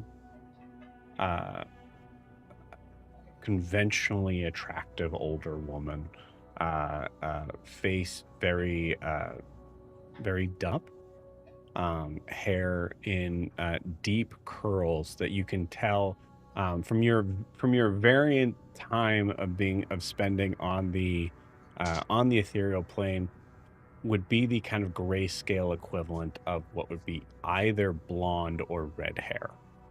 Okay. And you see her just look at you and then pulls out a fan. Okay, interesting. Well, since she's just staring at me, pulls the fan out. I don't know what fans mean, but I'm going to clearly and slowly approach her, trying to show respect in the speed at which I'm not just diving at her. So I'm making it clear that I'm approaching her, but I'm not like rushing. Well. Yeah, good evening. Tall drink of water come to sweep old Red Ruth off her feet. Oh, nice to meet you, Red Ruth. They call me Ashwing.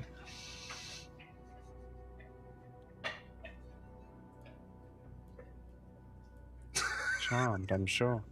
I will take her hand and put my beak to it. Since I've seen humans do it, so I'm like, okay, sure, why not? I don't guess, yeah. But I have no lips, but peck. What can I owe this pleasure? Well, I was led to believe that some of the Hargrave ancestors might know a thing or two about magic. Oh. Us? I don't know. Maybe.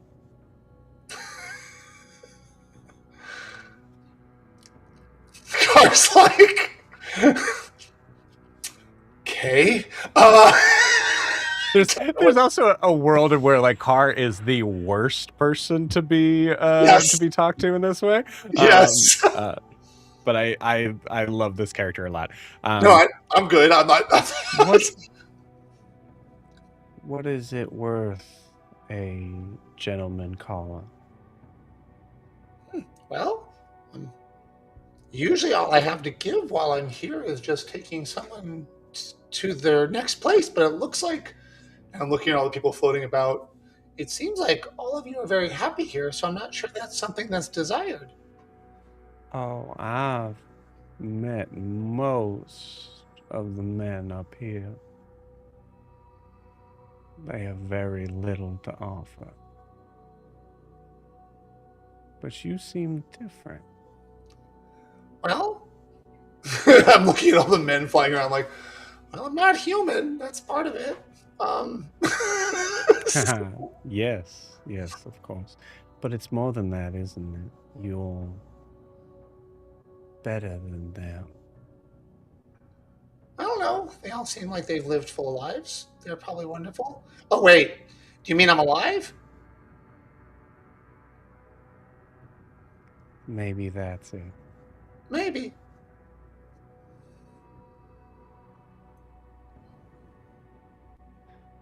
Well, you can ask me a question, and I'll decide whether or not I give you the full answer. All right. Sure. So I have this theory. You see, as you're starting to talk, she is starting to kind of circle around you. And as she does that, I am floating and following her. I'm not letting her get behind me. I'm not going to go into the theory unless you really want me to roleplay it out. But I'm like the theory of like teleportational circles and ley lines and blah yada yada yada yada yada yada. But then at the end of that, I'm like, I'm pretty sure I could manage to do it. I just need to know where I could find the information about my target. Do you know anywhere in this desert where I might find that information? Or someone who might be able to tell me? Honey, if I understood travel as you said, I'm just a poor Southern belle. Oh, now don't sell yourself short or me stupid. You're far more than that.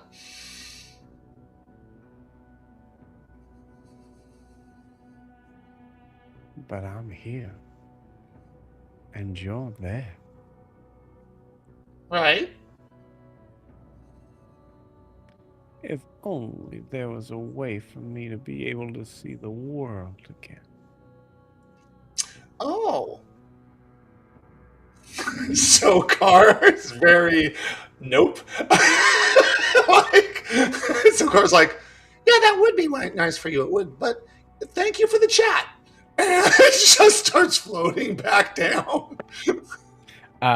As you do, unless you leave the ethereal plane in this moment, when you turn, she's I don't meeting you on turn. the other side. No, I'm not turning. I'm just floating down facing her. Okay. So she's going to as you're sort of floating away, you're recognizing like I should be moving away from this woman, but I'm not. And then you see that the scenery is moving, but she is not moving any further away. I stop for a moment and I say, with all due respect, I came to you in good faith, and I don't want to be rude in my leaving you.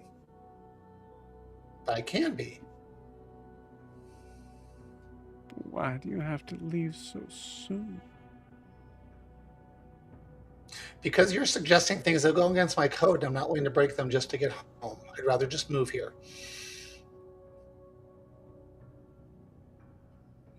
So I can either help you in some other fashion, or I'll take my leave of you, ma'am.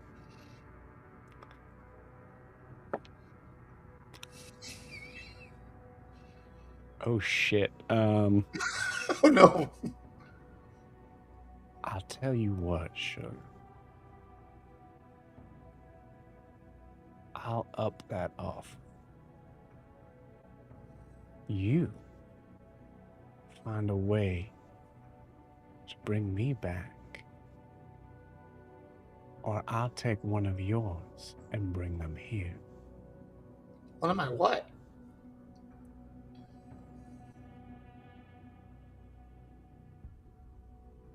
One where you're from.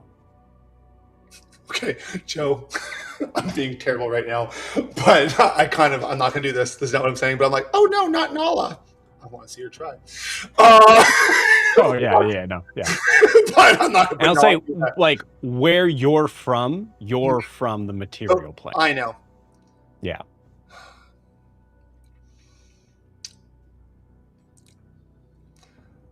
I say, wow, that's a very credible threat. And then I look at her and I bring up all of my power through my oscillator thing, my wingspan fully, and I'm like, sadly, I'm not a fan of the undead making threats against the living. And I'm rolling to intimidate. Okay. I'll go ahead and roll me intimidation. Okay. Hopefully I roll better than I did before. 28.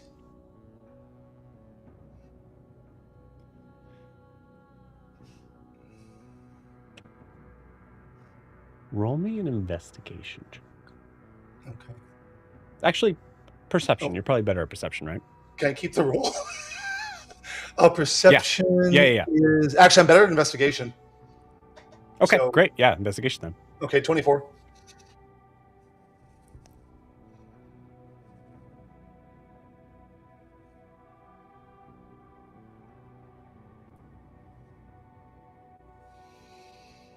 You see her move back slightly, giving space.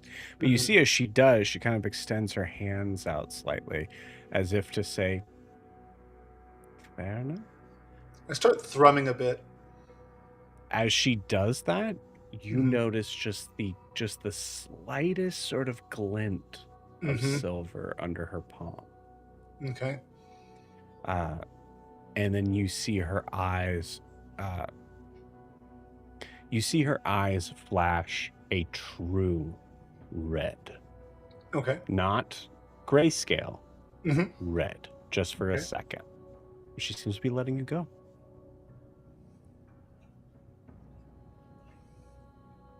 I don't trust that. Have I seen anything like that before? Or read about it or learned about it from my all of my ancestors? I mean, okay. Above board, Joe wants to tell you. I know you do. I want to tell you, but Yeah. we gotta put this to a die roll.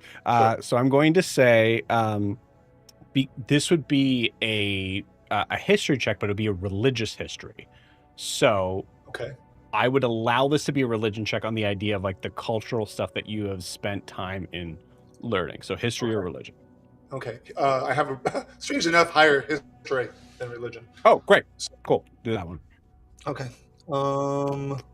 Only a 14.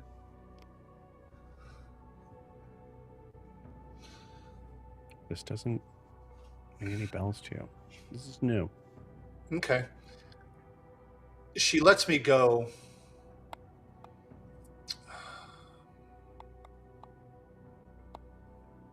And I will say, I'm very sorry we couldn't come to an amenable situation.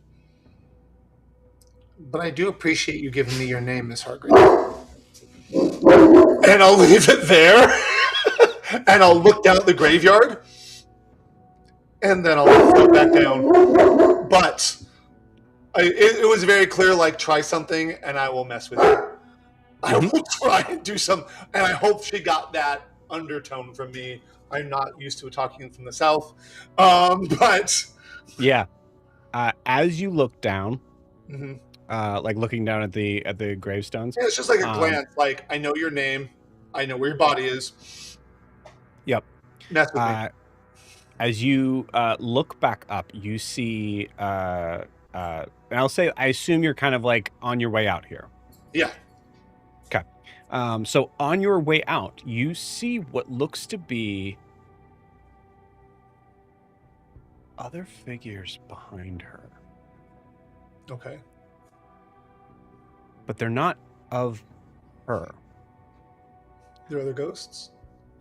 They are other ghosts, and all of them share only one particular thing.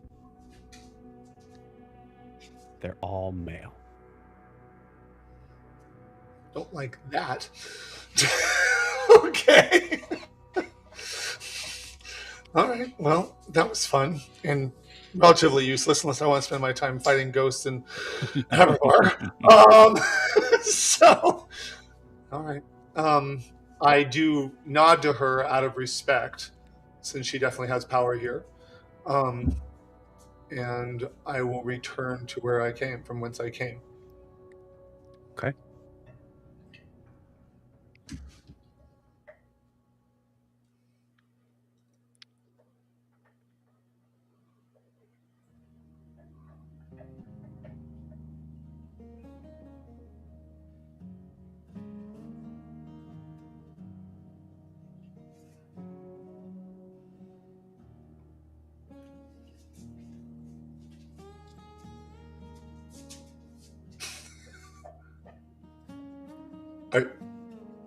Are you speaking? Is it just me who can't hear him, or can nobody hear him? No, I can't hear him. Okay. I muted myself. Yeah, Okay. I was like, So is here's this part of the I thought that was roleplay? part of I the don't know what's thing. going on. Yeah. so really funny thing here. Here's what I was saying. Okay. Car. Hey, car. It was really funny that you weren't responding. I was like, wait, he's not getting it. Oh, okay, got it. All right. Yeah, no, it's Garrett. Yeah. And he doesn't know my name is Car, by the way. He knows me as Ashwing. Oh, right. Ashwing. Hey, Ash. Wing. Mr. Wing. Ashwing. Hey, Ashwing. okay. And I come back. Oh. My eyes, like the nictitating membrane comes back off my eyes. I'm like, I'm back. Okay. Hey. Well, that was useless. Let's go. Oh, okay. All right. And I put him on my back, and I take off. Okay. As you do, Uh-huh. give me one more perception check. Of course. Okay, let me see. A nat 20 for a 23. I like that one better. Although I would have liked it when talking to Ms. Red. But, let me see.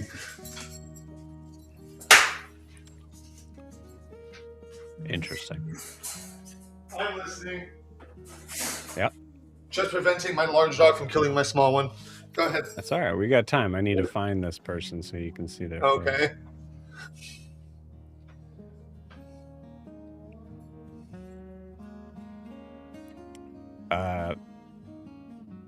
As you are leaving, you see a figure kind of moving through the brush in your direction. A little bit further off down the road, you see that there is some sort of vehicle that looks to be like broken down, maybe. And it was a sincere, like, ways away. Okay. But your previous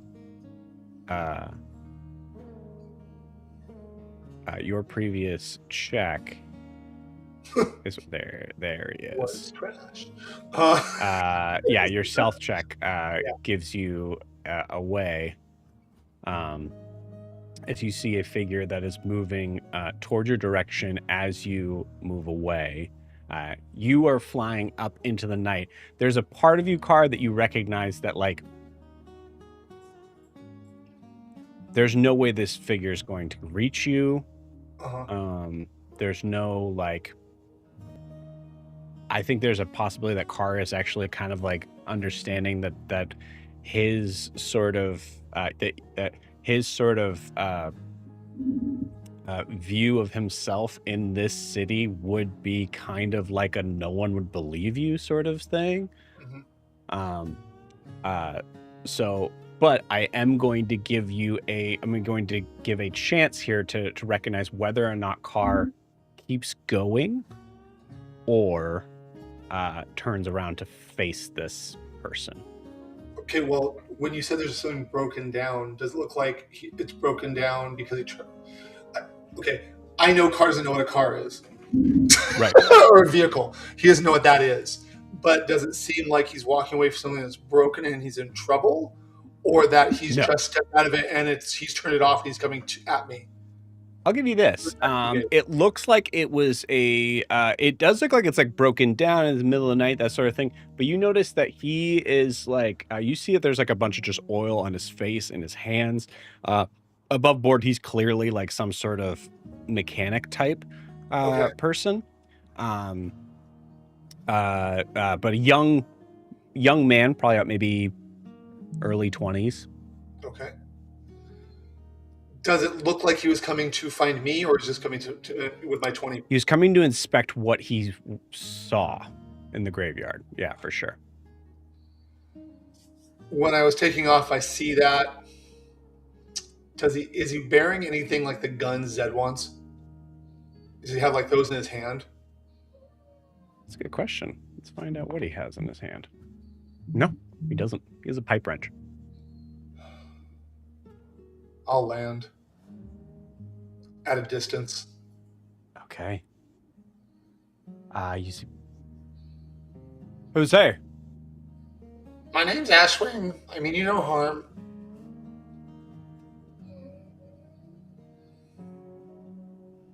Show yourself. Show. Yo. And you hear I walk over. Is he dead? he is dead. You see his throat has been slit. And he is like, I mean, I'll say he's dead, but he's like in the process of. Okay. Not much to be able to do here in a situation like this, I'll say. Like, in terms of like, they're not dead, they are actively dying in a way that even magic may not help. What I'm thinking, hopefully, if I can find it, it's one of my items. Hold on, I gotta find the darn thing. There it is.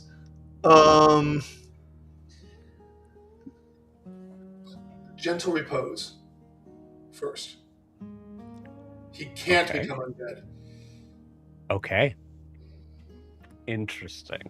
Oh, okay. You want to play, woman? Okay, cool. And All right. I'll gentle repose him, and I'll say, "Let him go," out loud. I can be your friend, but you gotta let him go. And I say that just in space. I'm not saying in the ethereal. Ooh.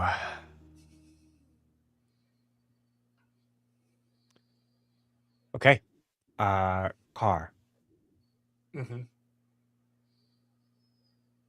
I need you to roll me initiative. Okay. But as you do... Oh, well, I did it already, but go ahead. We're going to take our 10-minute break. Okay. We'll 8. see you guys in 10.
Welcome back. Well, Meanwhile, back on the farm, which is to say the garage, Zed, you are nursing a very busted up hand as you are still trying to kind of regain. Let me put the people on the right spot, my bad. Regain feeling in that hand. Flinch is nearby, but at this point right now is in the other room. So you're kind of just in the garage itself. So what is Zed up to? He has had an eventful day, so he is probably gonna look for the most quiet corner that he can and just try to sit with the sword and just try to zone out and meditate. Okay. Are you trying to attune to the sword? That's what he's gonna try to do. Why he tries to do like basically a long rest for 4 hours. Okay, I'll give you one or the other. Damn.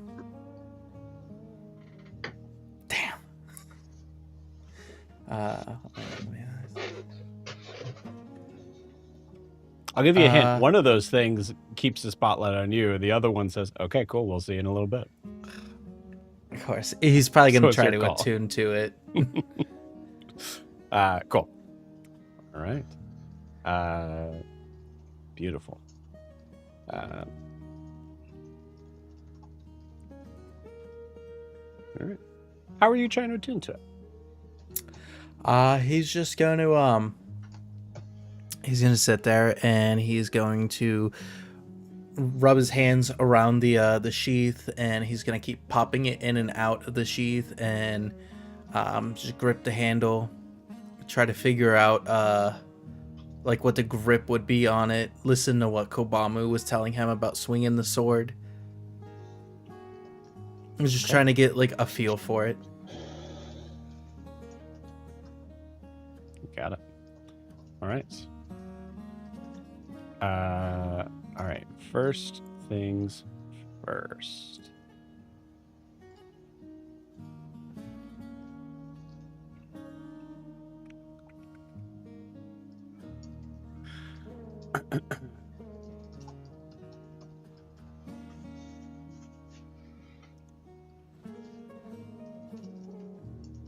Get its thing up.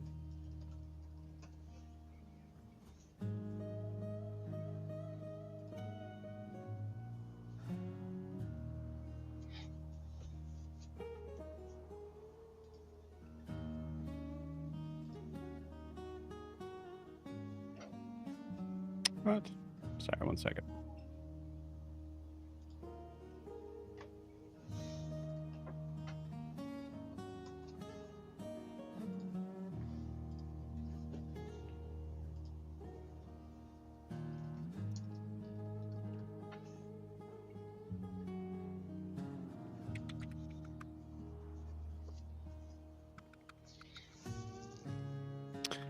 Okay. Go ahead and give me a wisdom saving throw, please.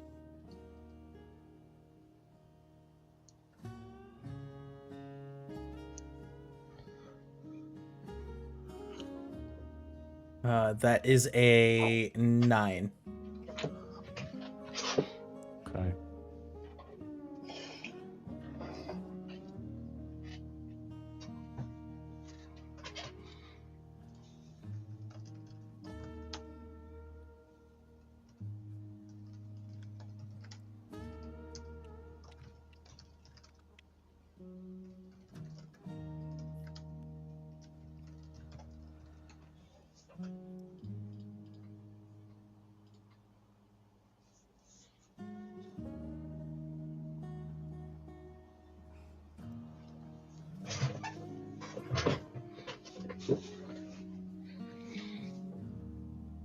As long as it's not that winch eating my finger again.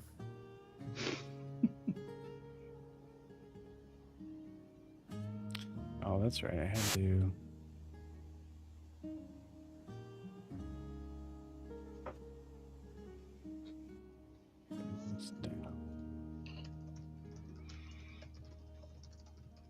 Okay, cool. All right.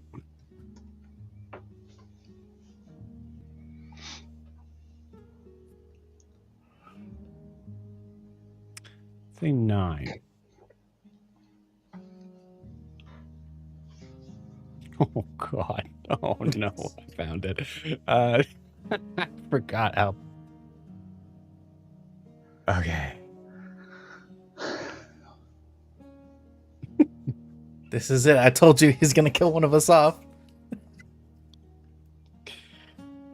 I still got to deal with Ruby, so This does not affect what I have already written. Okay. So I'm not changing anything, but I would like to know how many hit points does Zed have left. There it goes again. I told you. 19. Yeah. Okay. It is very possible that this knocks Zed unconscious.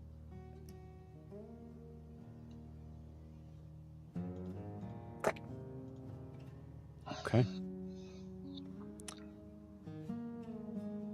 Zed.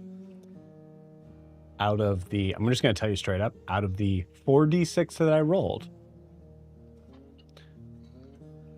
you take 11 points of psychic damage. I'm going to say that it is psychic, but it is also fire damage. Give me a... I guess I should probably decide, huh? How could I have been cold? I'm resisted. Damn it. I'm gonna say... No, yeah, I know where this is. You feel a searing pain on your chest.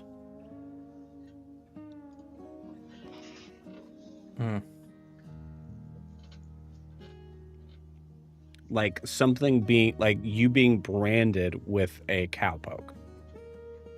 It's Zoro from One Piece before the Grand Line.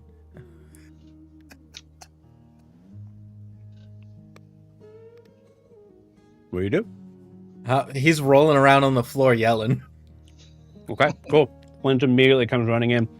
What? What? What's going on? What? That's all you can get out as he's just rolling around. I couldn't hear you. Your mic cut out. No, he's just yelling, chest burn, and then he's just rolling around. Okay, all right, okay. Yeah, all right. We'll pick. She rips your shirt. As she does, you see her eyes kind of grow wide, as she is staring at your chest.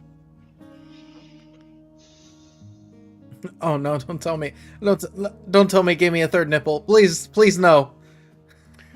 No. Okay. I don't have to tell you. I don't have to tell you that. And you still feel an intense amount of pain. You're not taking any more damage. You feel this intense amount of pain as it goes from the sear to just existing and burning on your skin. As she grabs a mirror and shows you, as you see this massive glyph over your left pec. It is huge. You have no idea the meaning of it at all, but it is there.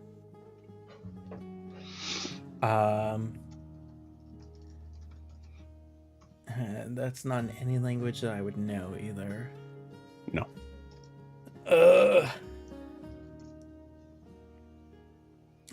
What is why? What is it? What? Stop getting hurt. What is happening? It's every day for me. It's just another day. What did you do? I've always wanted a tattoo, but I thought I would pick out the design.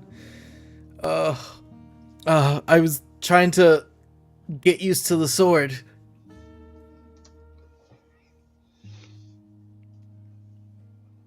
Is that that's not your sword?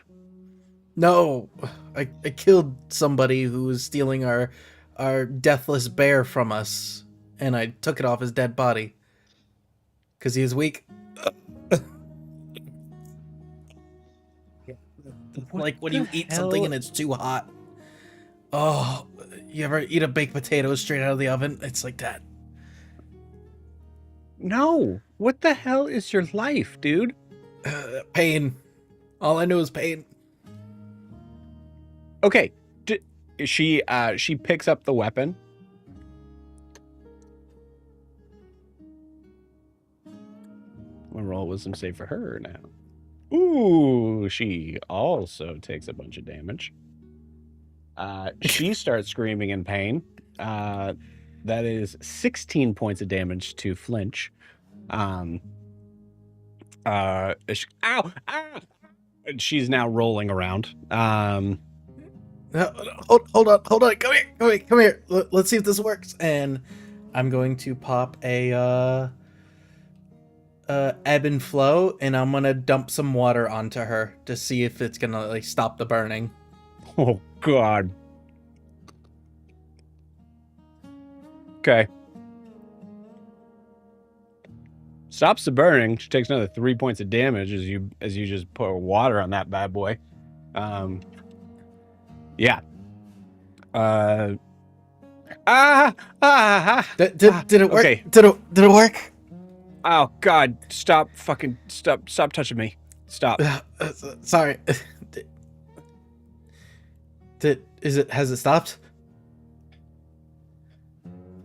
Why do I feel like every choice that you make either causes someone pain?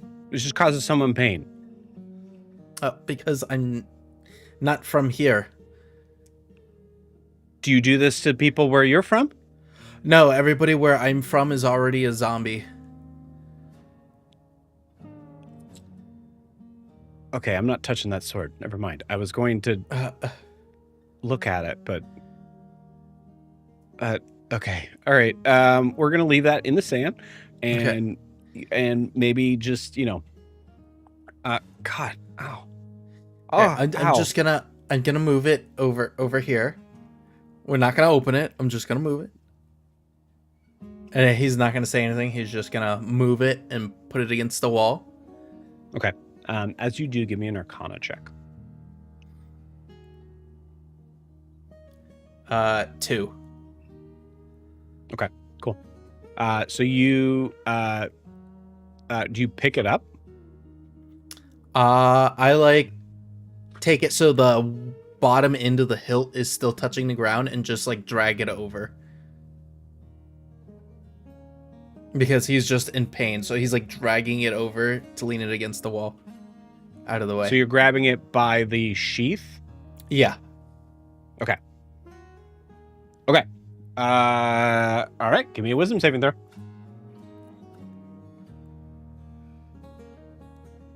Uh, 18 for 21.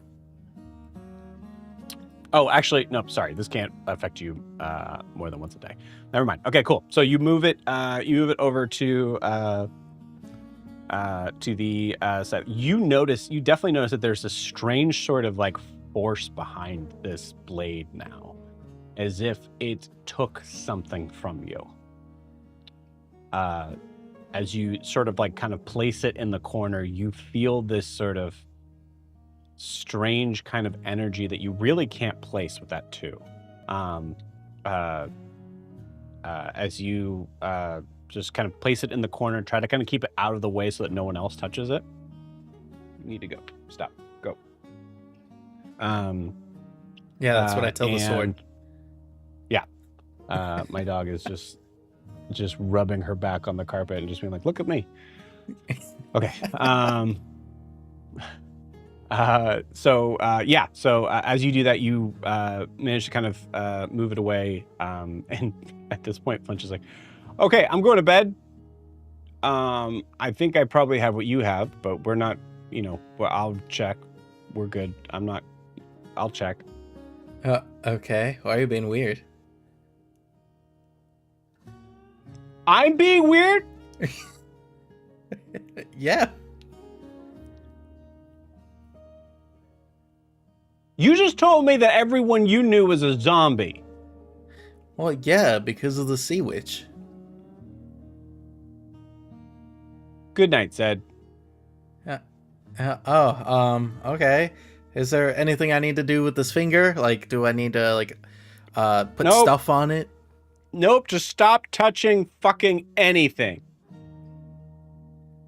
Ah. Okay, well, when do I get the gun? Door slams. All right. Well, maybe tomorrow. God, I wonder where the other two are. Maybe I should check out that chainsaw again. And we'll pause you there. For your sake, we're going to pause you there. Cool. Now we go to the next morning. It is somewhat of a surprisingly sort of peaceful day, at least at first, for Kaelinor and Riaris. You guys awaken, and the first thing you smell is this like sort of fresh, kind of open, clean air.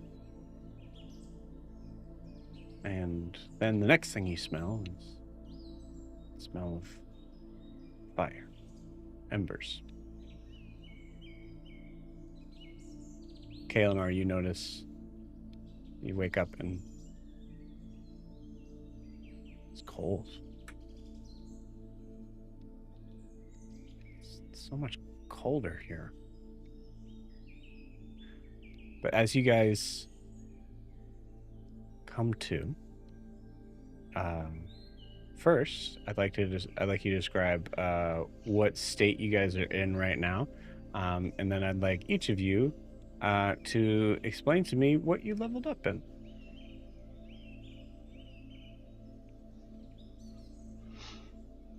You're above me. You got to go first. Okay. Yep. Wow. That is the rule. I want to go first.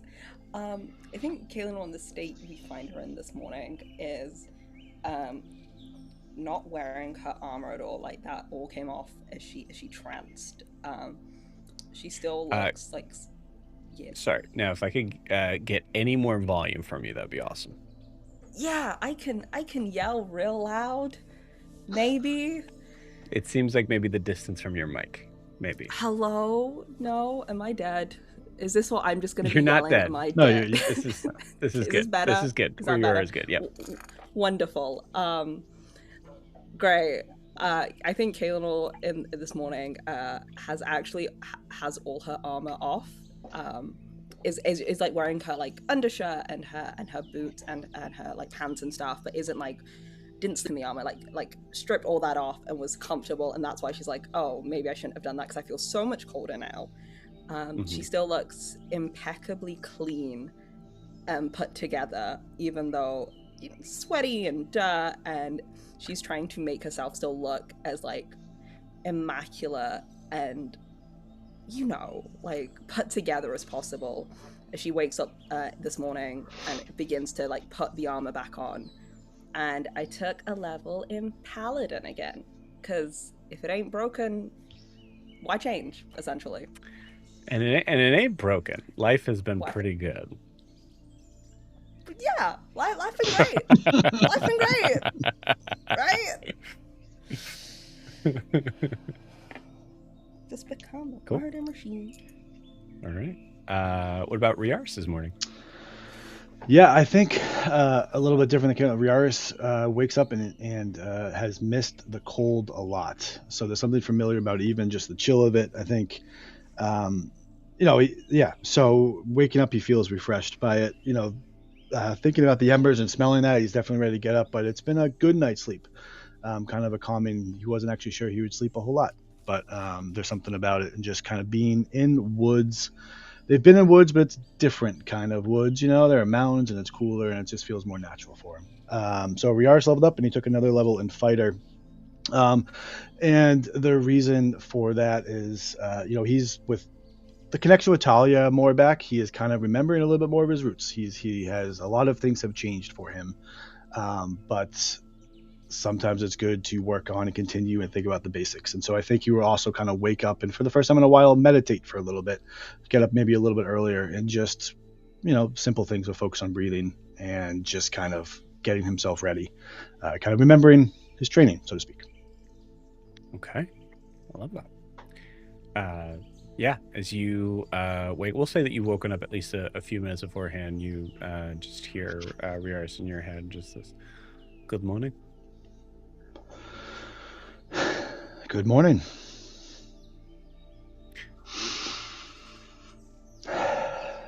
It's See, easy this to is- draw. This is more or less this air. Yeah. It's nice. Salt air. Just take a deep breath. It burns. This is perfect. Almost perfect. Could be a little colder, but it'll do. Yeah.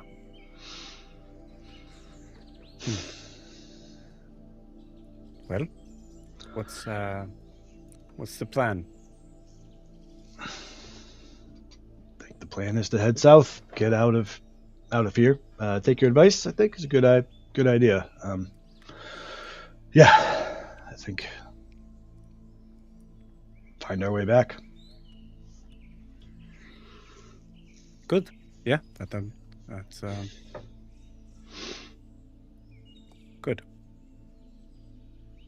I haven't, forgotten why was even sent to the Isles. I want you to know. I know we haven't talked about it much, but it's been on my mind. So we'll, it's a thing. I know there's a lot of things, but I don't know. I feel like I need to explain it to you because I haven't been doing my duty entirely in that. Riaris. Yeah. So there is never a reason that you would need to explain something like that to me. I am one, fully aware of most things that go on in your mind. And then two, more than anything, I'm aware that you are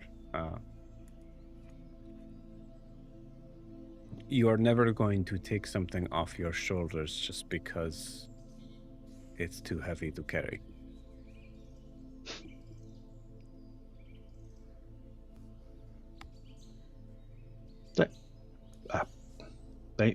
Thank you. I think that was supposed to make. I'm sorry. That was supposed to make you feel good, but now I it does. No, it does. And that is. I mean, it's a major problem that you have. With, okay. Many things. So I'm sorry for bringing it up.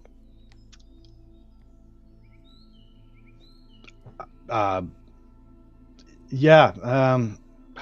Damn it. Well, what? Okay, can we go back to the first point? What do you mean, most of my mind? What do I what does that mean? Like you like all my thought? I don't even understand what. No. Well, okay. Like take for instance, the first thing we said today is the smell. I receive most of your senses as my own most of the time. So in that way, I was able to experience that with you. Okay, I mean, I don't want me to. I mean, is that why you bring that up? You're kind of concerned about. I don't know the concern. I guess I just hadn't thought. Listen, don't use me as an excuse not to get involved with anyone, but specifically, it's a long journey and.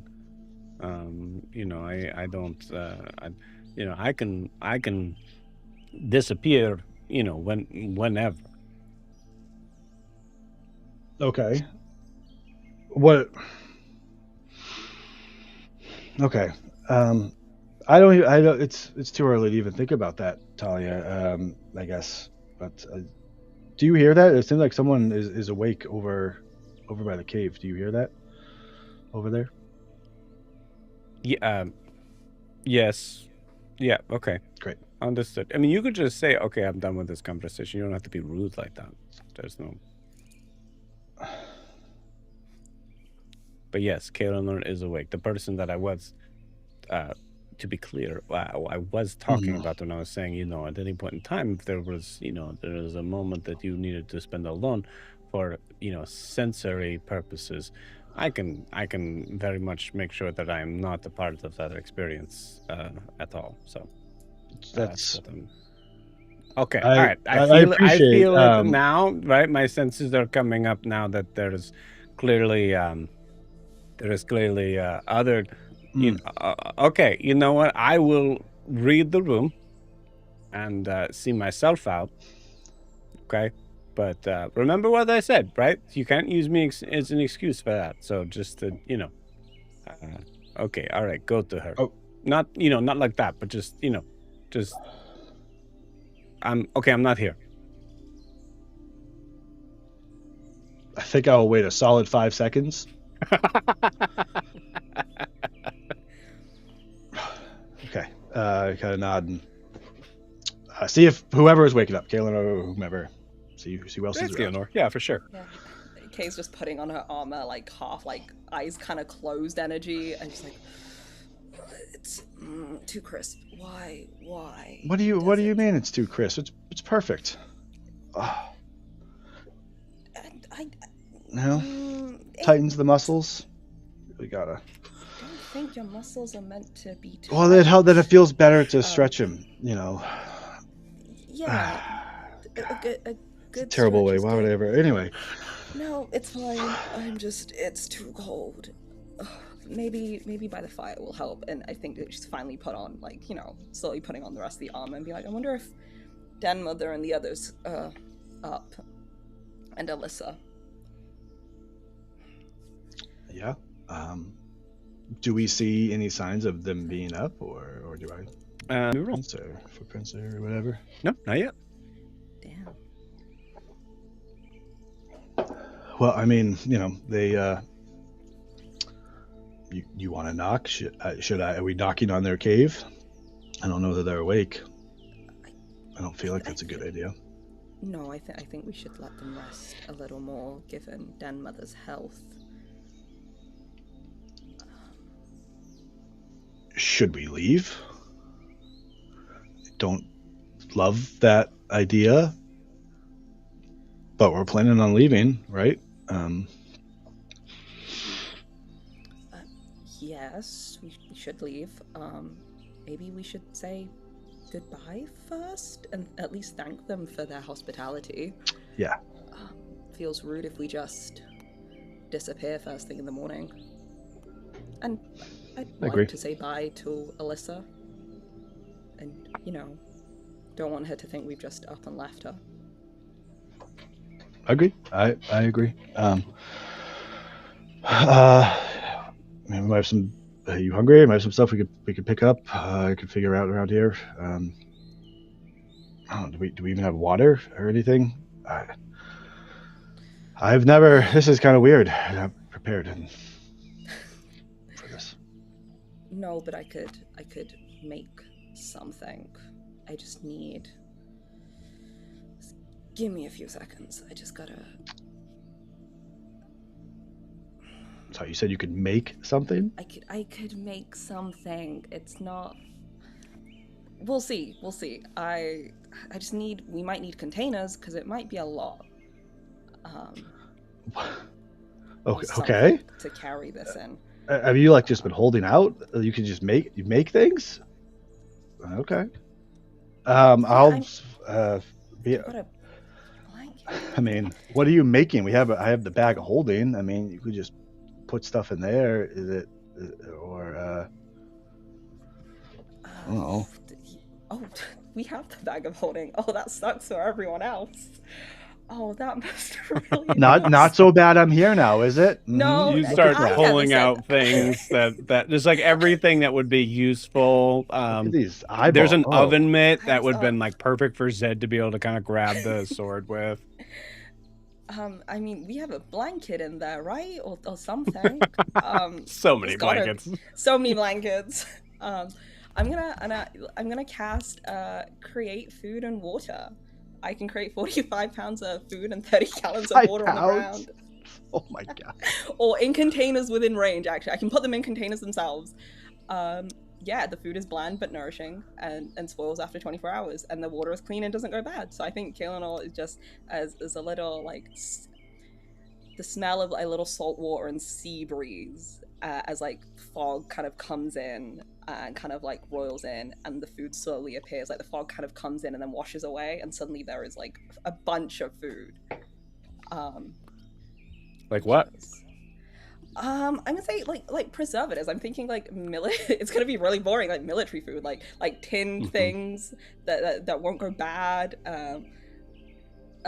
Meats, like tinned meats, beans, what else? Spam. Me naming foods off the top of my head now. Yeah, just an assortment of that kind of thing. Some breads. There's Cool. some like tinned veggies.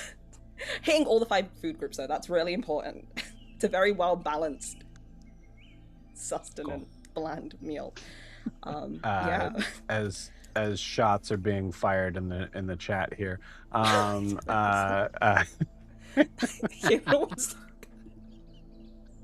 Damn, guys.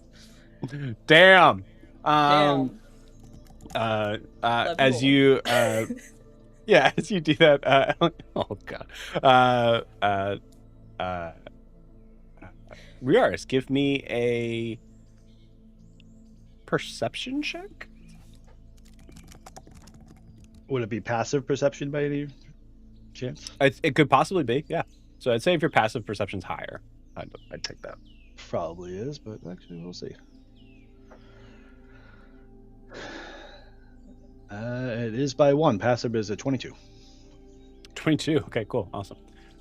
Yeah, there's a lot of like interesting sort of food here that first off is absolutely going to be able to handle. You're not going to starve. And I mean that in the simplest sort of terms of like, these are things that would sustain you. However, one thing that you notice about them is that they're very, very bland. Everything that's there is, even though there is this like kind of oceanic sort of style to the food that was presented, it's could use some help. I think I'll like pick up a roll or something and be like, kind of incredulous looking at this vast amount of food here, and water, and like I take a bite and it's just, as the most boring, bland. This is this like this is incredible. First off, this is more food we ever. But like, is this like how you make it? Like, do you have seasonings? Can you like do? Sorry. Okay, I know I wasn't supposed to be here, but just to help, a little bit. There's a better way to say that. Okay, I'm done now. Do I have Thanks. seasonings in the middle of the forest? I'm sorry. No, I didn't think to put seasonings in here because I was basing this off sustenance and what we needed to survive to get to our destination. I'm sorry if it's not tasteful for you. Fair enough. But if you would like to add, if you would like to add seasoning, because Kaylin was remembering what Ilian said, that I need to give him a bit of a break. But if you would like to season it or give any tips, I'm more than happy to take some advice. Riaris, you see Elian kind of like peek out of the cave, then hear this conversation, just fully go back in.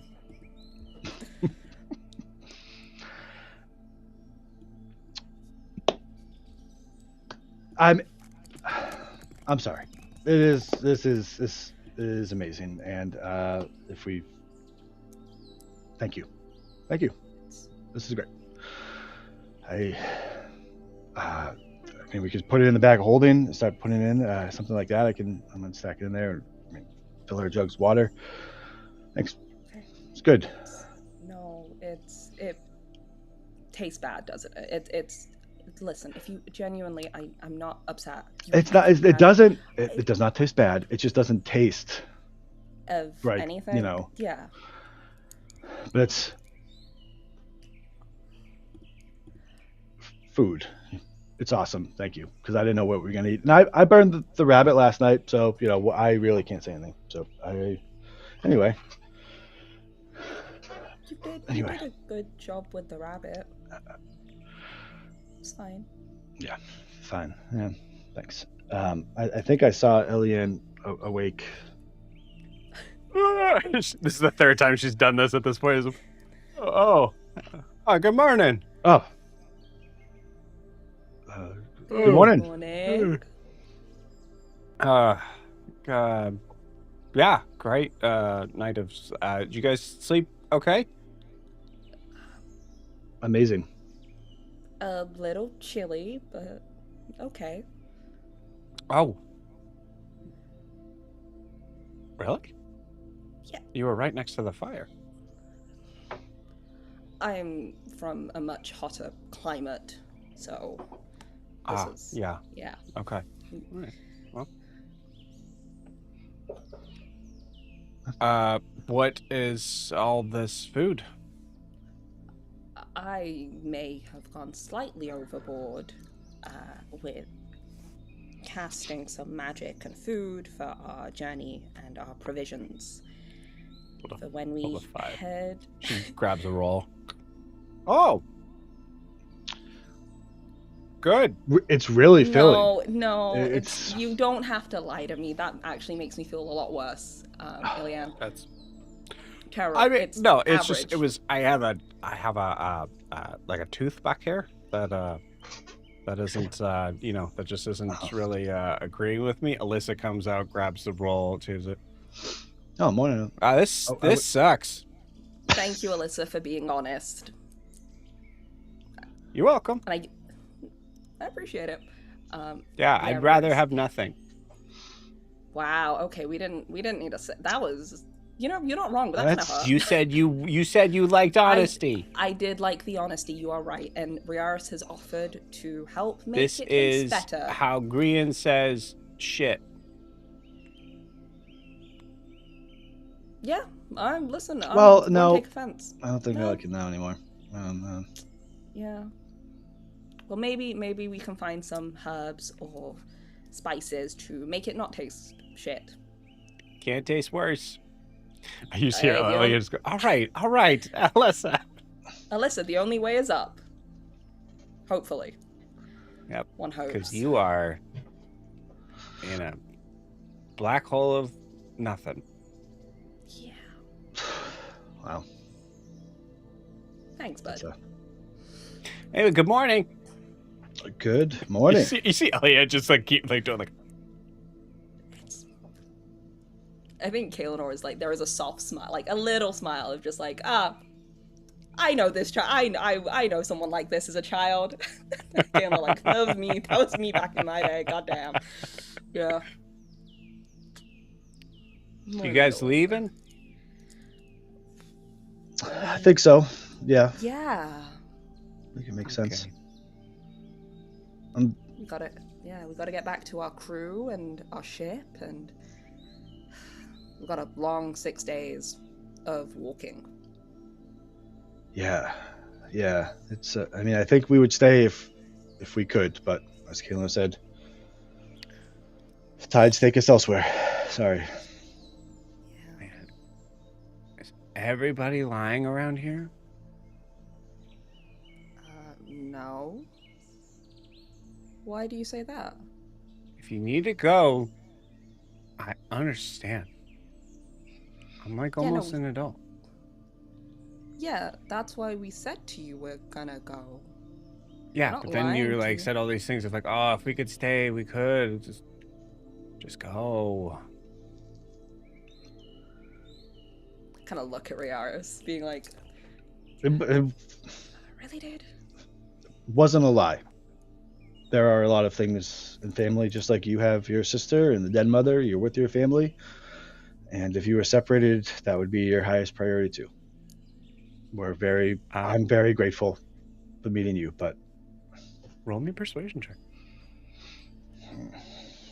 Can I give the help action by adding probably to that gonna need it and being like, hey, I'd love to stay and play pranks and chill with you.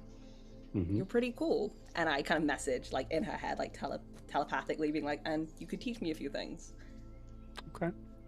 Cool. Yeah, I like that help action. unfortunately it did nothing. I got back-to-back 4s. So 4. For a total of 4? total of 4 both times. Yes. Okay. No, she is an emotional child.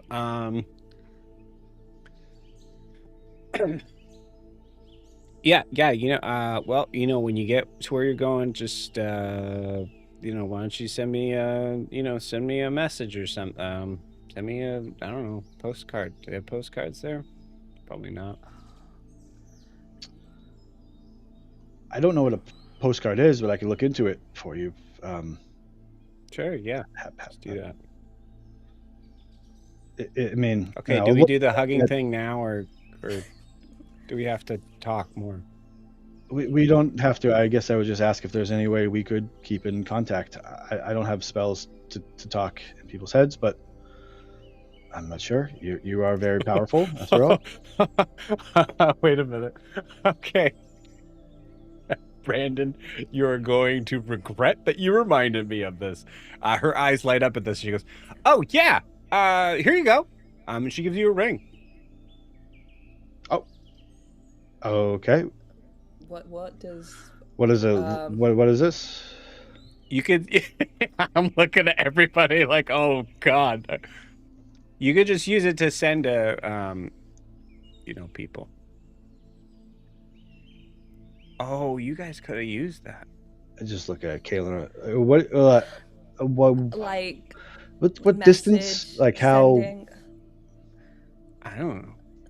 Okay. It's as far as is at least as far as let's see, where's the farthest we've sent it from?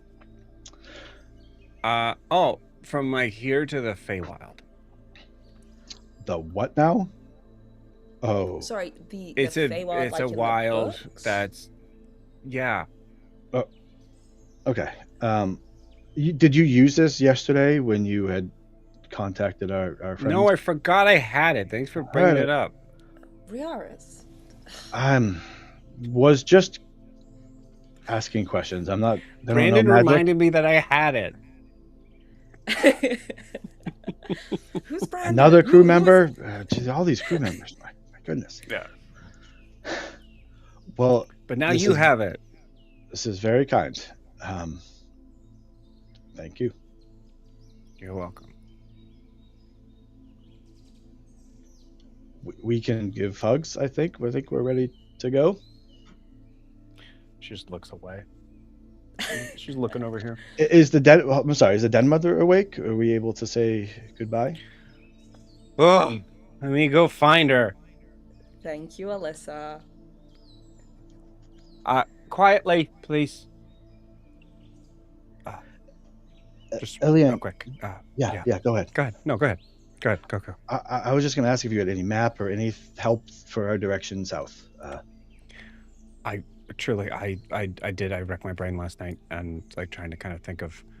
There's no real road here, but I'll say when you get to the forest, depending. So you guys are trying to get to Dare's Wharf, right? Yeah. Yes. Okay. So there's no real road, but when you get to the forest, make sure you go along the right side of the forest, and you're going to pass. You're going to pass a place with some very high stone walls. So that's that. It's a city that that's Hasamo. That's the fortified city. Sorry, the horrified city, you said? Fortified. Sorry. No, fortified. Yeah. I'm still waking up. There there will be a village in the west as you're, or sorry, in the east as you're leaving. But I don't, actually it might be worth it to stop by in your journey just to kind of gather some things. They as far as I know, they're I don't know anything bad about them, so. Okay. But south. Village south as we go. Fortified city. Do we avoid this place? Historically, most people that I've talked to about it have told me, yeah. Okay. Also, I guess I should tell you the other people that are here a lot are gonna be doing probably something very big there. So you might want to Avoid it. avoid. Yeah.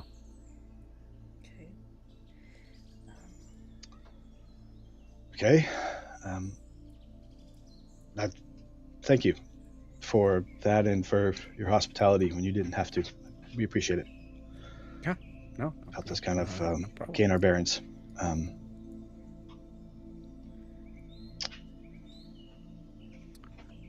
I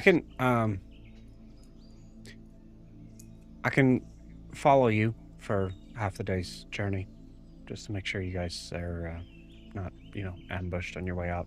It wouldn't be a problem.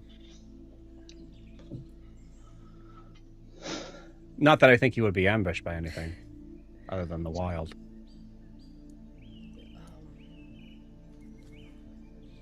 I mean, I know I'd appreciate it, but would Alyssa be upset? Or would Denmother need you? No. I'll go and check on her to be sure, but as long as she's okay, no, I think it's the least I could do. I wish I could do more. I would say you've already done enough, but I think we'll take you up on that if possible. Thank you.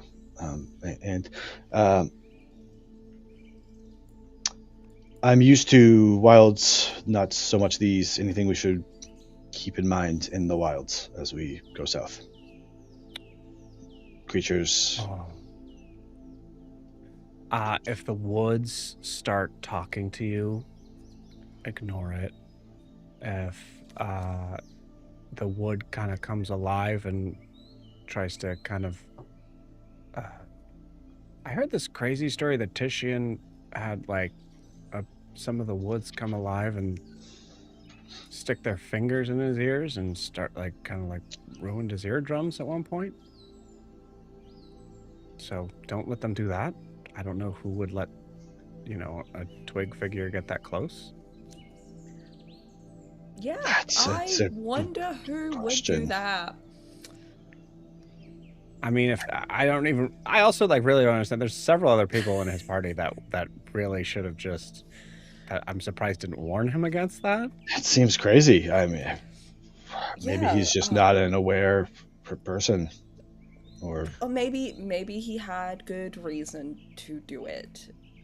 He is a very trusting Leonin.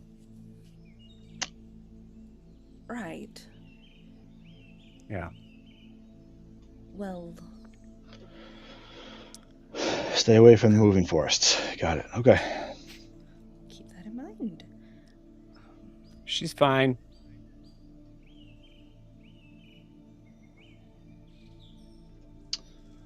Okay. She says bye. And then she told me to make sure that you guys had enough food, but that is not a problem. We have plenty. Thank you. If you call this food, then you have a ton. Thank you, Melissa. Well, okay. Are you ready to be off?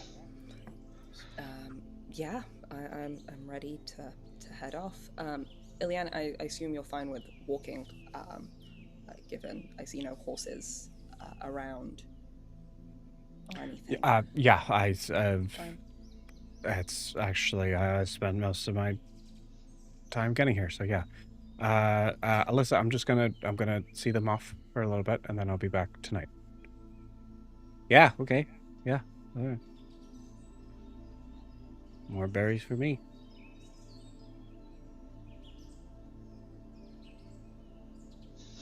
I'm not going to raise my hands until you guys are for sure leaving. I think I'll grab my scimitar and put my cloak on and grab everything. Right, I'm ready. Where is you? Yeah, I'm I'm ready. You gotta take a step towards me because I'm not. I did it I'll go already. in I want to do it give her again a until hug. hugs you back. Rios, give me an Arcana check.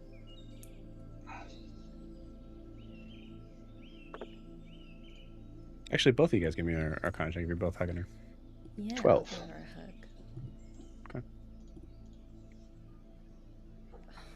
I don't want a nat 20 for a 21. Okay. I mean, if you don't want it, I can just not give I it know to I you. want it. No, I want it. No, I would like it, please. I'm just scared. Constant state of fear. Rios, you feel the warmth for sure that is coming off of her, and it is you kind of like there's a moment where you I think Riaris is strong enough to withstand this sort of thing unless it became physically painful to do so without wincing. And so I think you kind of guard yourself, like getting ready for whatever this, pain is going to happen from this, because you would say it's worth it. Mm-hmm. And it's warm. It's uncomfortably warm.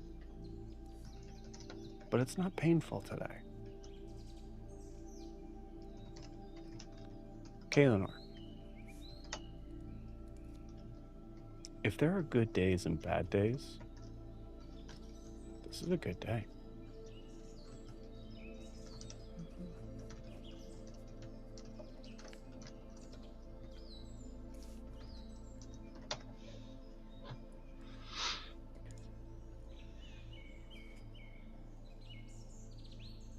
I think when Riaris eventually lets go of the hug and Kaelinor goes in to give her a hug, I think she lingers in the warmth for a little bit, and then eventually letting go of Alyssa, and like holds Alyssa a little longer, which is the first time I think Kaelinor's initiated like a longer hug, and Alyssa will just hear in her mind telepathically, "See you later, Firefly.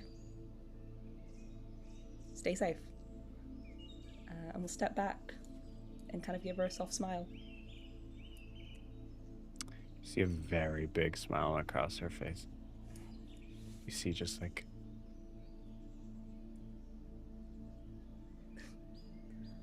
And she's just like kind of nodding. She loves it. She's just... Well, I don't have anything as cool as that nickname, but I just slide off a non-magical regular ring that came from him. Just, you gave me a ring just to remember us by. Okay, great. Yeah, I'll give this to Grian. Keep it for yourself. Grian doesn't deserve it. You just sell it, okay. whatever you want. It's Well, he gave me the ring that you're holding. Sure. It's But I'll tell him I lost it. You don't need to lie. It's okay. Not on my behalf, at least. You've been good on that. Oh, you're not marrying me, are you? I know this is a thing. No. Oh, what? No. Okay. Nope. No, it's just. Sorry, I can take it back. I mean, now this is weird. It's just. No, it's mine. When I was a kid. Yeah, Okay. You can't give back a gift you've already given. I don't want to, but if it's. It's okay. You didn't put it on my finger, so it's not weird. True. That's true. That is a rule. I'm surprised you know that. Actually, that's like an advanced rule, but that's pretty good. Okay. Well, You see, you hear Eliane perk up. She knows a lot. Never mind. She knows a lot. Say the least. Well, shoulder the pack and get everything ready, shall we? Right, Alyssa, be good. Let's be off. And you see her shoulder that quiver once again with no arrows in it. And you guys head out. And we'll pause you guys there.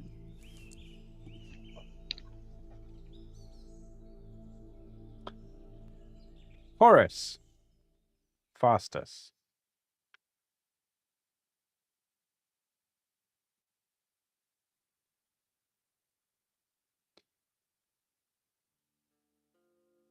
You are back in front of the jail. In the on the corner.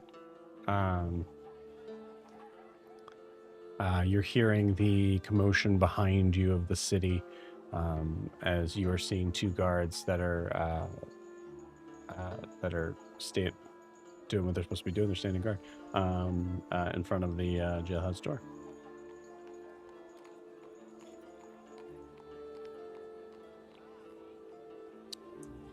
You want to go in and get your friend? I thought, did you get any kind of authority to? Oh, I assume you want me to just go in and? Can we help you two gentlemen? We're here to see Brooke, and I just like look to Foster's like as if is that the right thing to say? We're here to see Brooke, or that was You mean High Guard Mayor? That's the one. Yes. Are you really gonna just you? You don't really need to be act this way. All right, you know why we're here. Yeah, you know why we're here. No. It's okay. The guard. Foster said, I want to be clear. Foster said this to Horace, and now Horace is just like, yeah, you know why we're here. And you see the guard. Excuse me? Sorry. Is the High Guard in? Good. Can we? Is she's expecting us?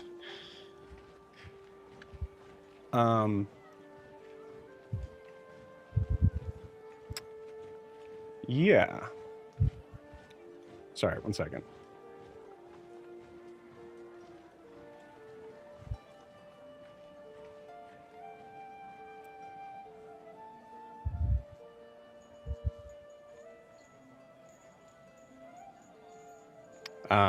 Yeah, you see the guard is like just kind of like looking you up and down.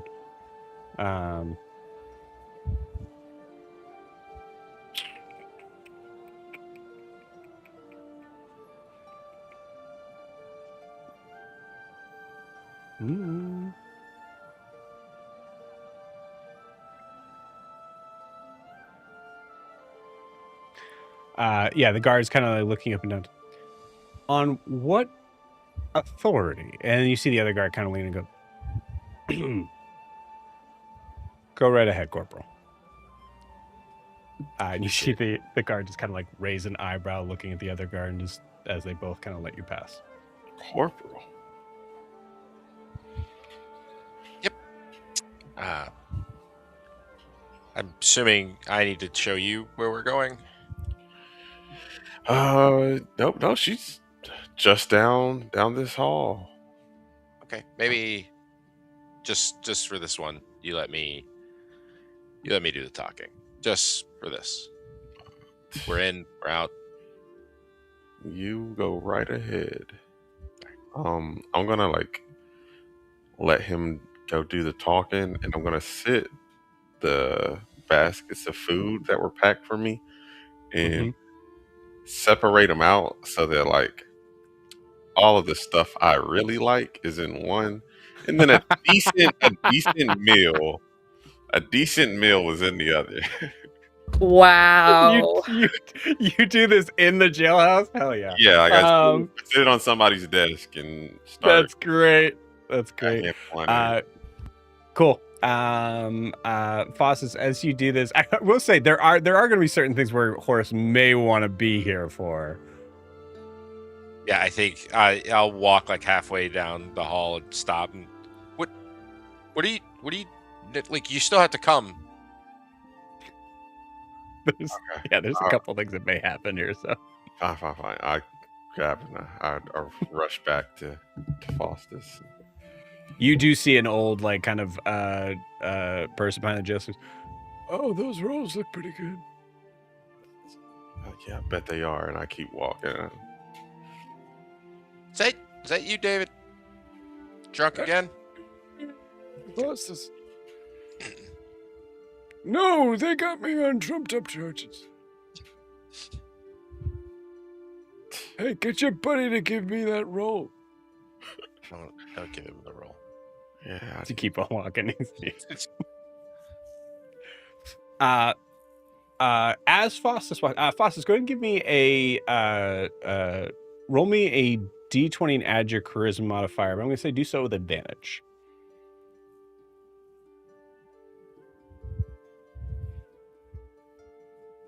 Uh, 7. With advantage? Yeah, man, I rolled a 5. Yeah, I have an inspiration. I'm gonna roll an inspiration. Give me 1 second. Okay. That didn't make me feel good at all. Okay, try that. 16. There we go. Cool. With a 16, Horace, you notice that Faustus, one thing, like, or as you recognize it, like Faustus is not wearing anything that you would see as like, there's no like epaulets or anything that's given any sort of sense of his like station or ranking, and like the idea of anyone even saying corporal is like kind of throws you way off. He just told you that he was like, he did stuff for the military, but that was it. You see him cut through this crowd like butter. There is something about, and you don't see anyone like, no one giving him really a head nod or anything like that, but there is a sort of sense of like walking in this crowd. There's something about Faustus's movement that is clear. I know where I'm going. I know where I'm allowed to be, and it's here. And as you kind of like follow behind, you just kind of get this sort of sense of like, huh, this guy may be useful here. As Faustus, you move right to Brooke's front office. Give a knock on the door, wait half a second, and then go in. You see, Horace, you see that there's a guy that clearly was like kind of like the receptionist, sort of like he was the guy like at the front desk that you're supposed to be like asking the questions to. He definitely saw Faustus and then just went back to what he was doing. As Brooke kind of as you walk in, you see Brooke behind her desk. Hi, Guard. Mr. Samio. How are you today? Busy as ever. Horace. Yes. I suppose this is good news if you're both together. Yeah. We have made each other's acquaintance. Yes. Okay. And yeah, I'll gladly get Horace and his friends where they need to go.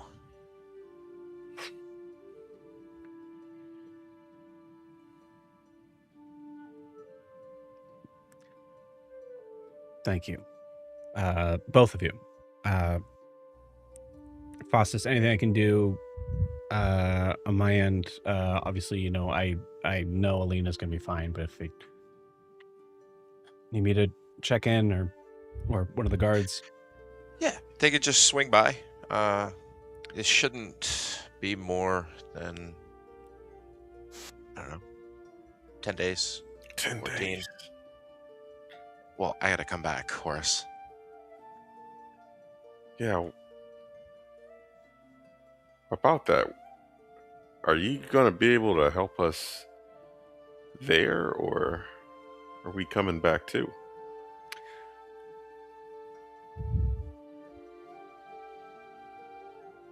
Are you asking Brooke this or Faustus? I'm kind of like looking to both of them because I'm not sure which one of them is the one that's supposed to be helping us get back home. Like if he's Okay. I'm sorry. Foss, I'm so sorry. I'm with all due respect, I'm incredibly busy. So can we just cut to the chase? What are you what? What are you asking me? I thought we had a deal. We help you out with this, and you help us get back home. And Oh, your safe passage. Yes. I already wrote to the commissary or someone. It's handled. all right, well, Yeah. Okay. Good. I was thinking for some reason you thought you were going to be coming back here. And then I was like, oh, whose file do well, I it is have? a lovely town. I mean, it is nice here, Yeah. nicer than where I'm Yeah. from. I could see myself settling down here. Okay. Yeah. I mean, to be honest, to be clear, I don't care one way or the other. It was important. Yeah. Great. Well, you'll be needing you'll be needing the prisoners then. Yeah. All right. I will. They will be waiting for you both out front. I think that'd just be the easiest way to do things. So she gets up from the table, kind of like goes to shake Foss's hand. Appreciate Corporal, pleasure. it. Anytime, Thank you so Highguard. much. I step up like right Uh, behind him as he steps away and put my hand out. High guard. Horace. Great. If you do end up coming back, let me know if you feel free to come visit me. Of course. We have something for you. Of course. All right. Well, unless there's anything else, you guys know what to do. You just have to, crawl under a mountain and work your way all the way down to the capital. Under a mountain. I haven't really discussed the route yet. But yeah, I just assumed quickest way. it's pretty much the only way. Under a mountain. Hey, have you heard anything from your friend? Looks at Horace. It's fine. Yeah, she only a little bit, but she said that she found her. If you have time to swing by and tell Alina personally, I know she'd appreciate that. Yeah, I wish I had I wish I had more news, but Siobhan's always been kind of quick with the words.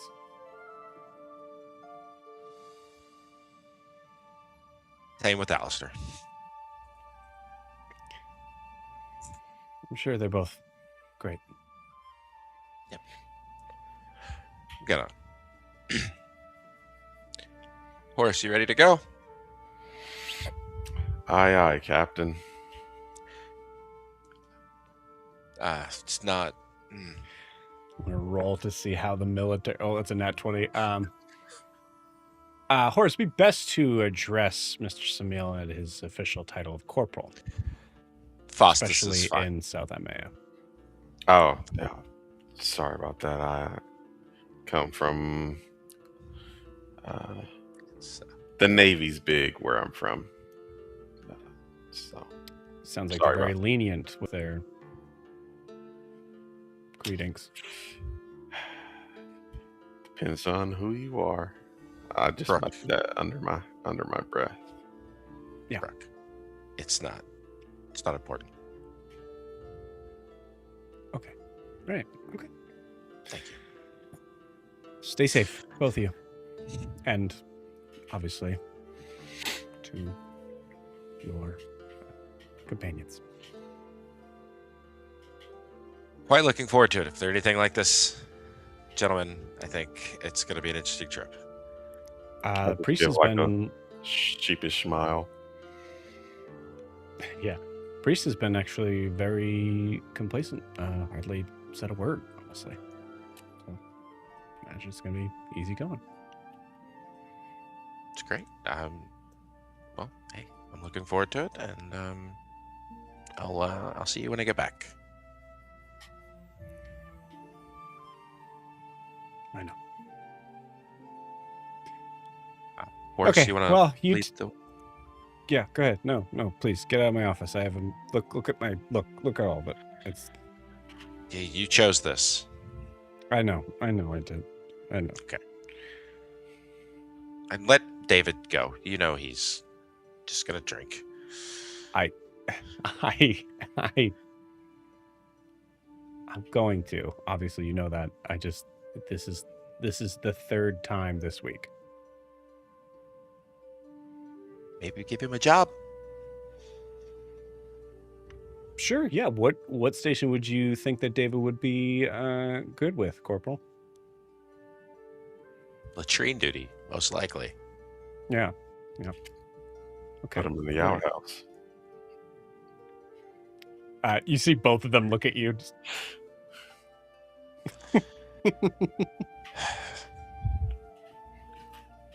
All right. We're gonna talk about that. Okay. Horace, I have no idea what your friend looks like. If you could find them. Oh yeah, well they said they're gonna can't wait miss for you her. up front. So yeah. So I assume you guys exit to leave the jailhouse and wait for them out front, right?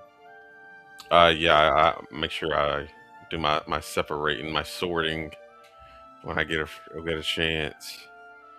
And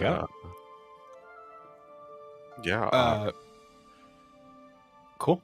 Ogra, guard comes up. Well, it is your lucky day. You are free to go. Ogre can leave? Oh, yep, you can leave too. It's just a joke. Can I just do something funny that Okra just opens the door before he puts the key in? Okay, cool. Yeah, I like it.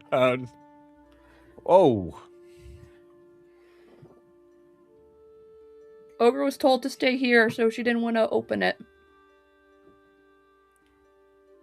The person forgot to lock it. Hey, Ogre, right? Mm-hmm. If you Ogre, give me a perception check.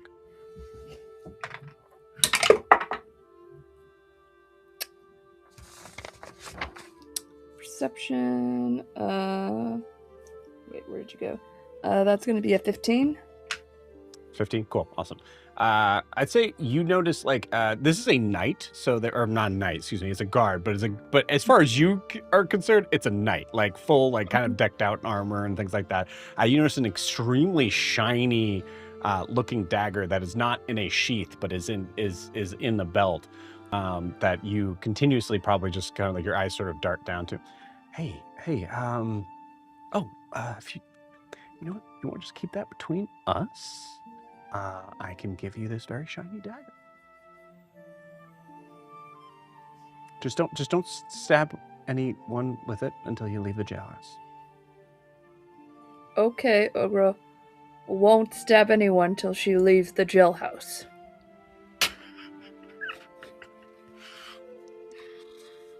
Somehow don't like that you repeated what I said, but that is what I said. Here you go. Stop. Yeah, go ahead. She just uses the braid as a sheath. Cool. As you do so, you start to kind of like walk down the. Oh, wait, I'm sorry. Ogra, please just hold on 1 minute. Okay. Your I don't know what to. Priest, you are free to go. And you see the cell next to you opens. That was kind of like kind of catty corner to you. So that solid wall that you were banging your head against was they were on the other side.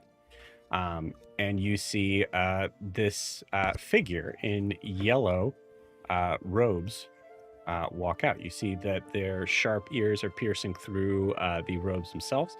You see a very sort of like darkened face, but a rather young face for someone that was called a priest. As they step out, their hands kind of in front of them. Thank you. Kind of turns and looks towards your direction. And Ogre, you know without a doubt, this is absolutely the person that you were talking to last night. Ogre just puts out her hand to like shake his. You see the figure look down at your hand, looks up at you, nods in a somewhat solemn but like happy sort of state, and walks past you. That kind of hurt her feelings a little. The guard that is in its best interest for you to be happy goes, "It's a priest thing, you know." Ogre's never met one. Well, that's what they are. Okay, remember our deal, right? Out of the jail, then stab. Nope, that's not what I said. That's not what I said at all. But just do the first part, please. Now. Should Ogre get these back and holds the keys? Jesus. Like kind of rest. Okay, all right. No one saw that. Okay, cool. Go. Bye. Goodbye. But you just wave to everybody, Ogre, as you're like, bye. Bye. Bye. You see David is.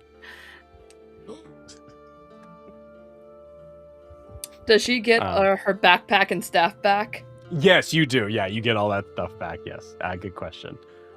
She will spend like 10 minutes going through her backpack, making sure she has everything in that backpack. Okay. Interesting. Cool. In that case, as you guys are standing outside, the first person that you see is not Ogre. As you see this figure come out to greet you. Oh, they let this guy out?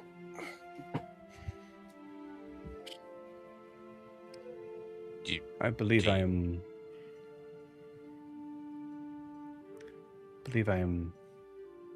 supposed to be your cargo, as they say. Horace thinks back to what he knows of quote unquote priests, and they are a completely different vibe from this guy.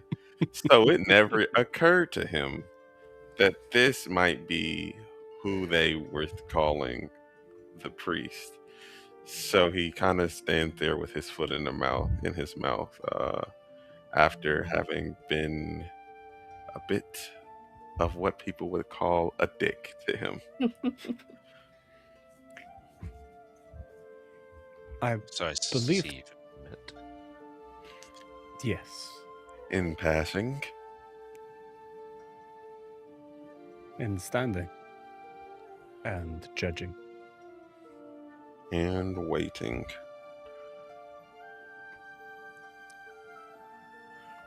I believe our final companion is collecting her things. And this is Rook's button. This is drawing, Basilisk Claw, drawing like can I gems, have that? the beach ball. Oh, can I have that? No. Oh, Compass, can I the have- dining fork, Oh, Zed's coral, Kailanor's I could sell coin, that for some pretty pennies. Ogre's dirt in a jar, Ace's, Mr. you can keep Ace's that. pen that gave to Ogre, and looks at the pen she stole from the shop. Ogre's other pen. Ogre, you collect all those things, you sling them on your back, and you are ready to go. As you walk outside, Horace and Ogre, you see each other for what feels like has been forever. And before you tell me what you say, before I forget, Horace, what did you level up in? And Ogre, what did you level up in? Horace spent some time rummaging through the books and took another level in Wizard. Uh, Maybe perhaps having learned a couple things from those books. Yeah. Who Makes knows? And Ogre? While spending what feels like forever in that jail cell, Ogre took her granny's advice and when long time to not be bored to meditate, and she took another level in Druid. And I was able to boost up my wisdom by 2 points. Nice. Cool. Yeah. So Ogre, you step out, you see Horace and Faustus and this strange individual.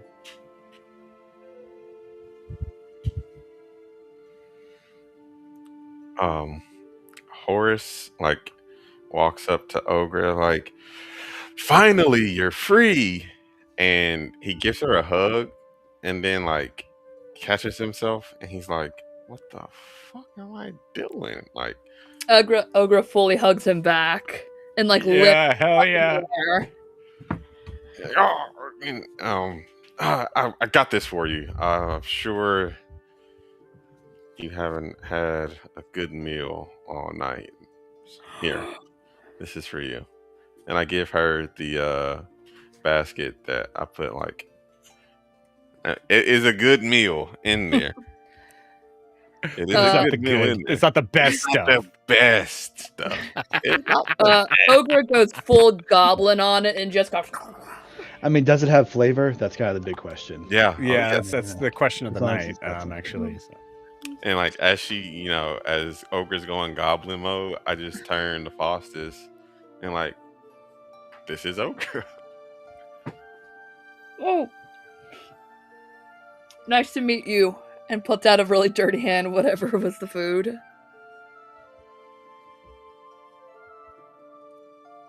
Hi, I'm Faustus. It's great to meet you. Don't see a lot of half-orcs come through Ariscar. Boy, I'm glad you did. It is a pleasure to meet you. Horace told me so much about you. Really? We only met yesterday. Oh, I'll let him know that.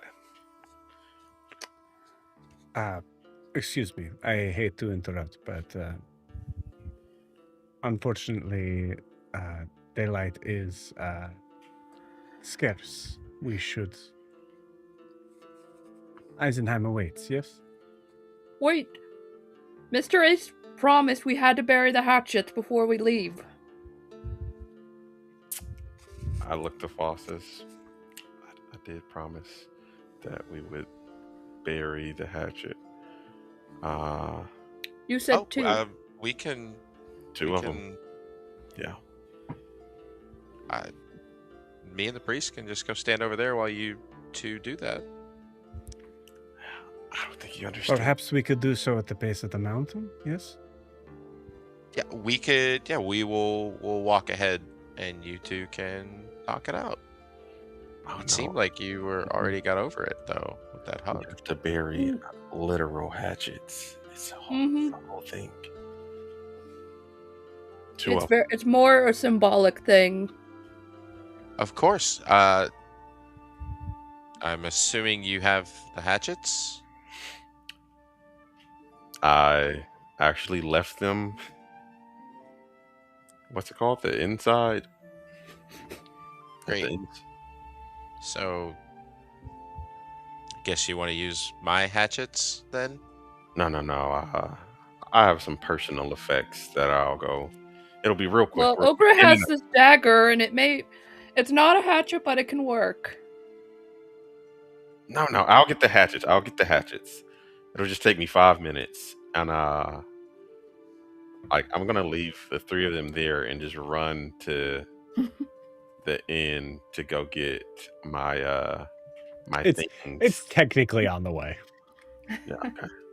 Well, I want to go ahead. I don't want them waiting for me. Yeah, you can. I'm going to say as soon as you start walking in that direction, that is the way to go, yes.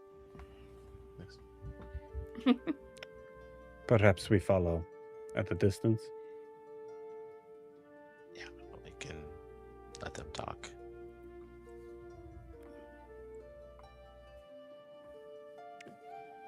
And Ogre and Horus, I say, Horus, if you're trying to run up ahead, Ogre, do you see this as Horus just being like, you want to race? Yeah, she wants to stretch too. Yep, you got it. So Horus like starts to kind of try to move a little bit ahead, and Ogre, you start to kind of race to catch up. And now Horus, you recognize that Ogre is going to be neck and neck with you to get there. So do you start running? Yeah, I just like to say, God damn it. And, not surprised. I figure I'll deal with it when we get there. But I do You just run. take off running. Just in case, you might be able to get to be a couple of steps ahead if you're able to time it right? Yeah. So you start running, Ogre, you start running. I get through the door and, she gets caught up in the door. Well, we're gonna say before you get there, you see Faustus and this figure. All right, well, let's be off. Faustus, is it? Yes. Sorry, your name?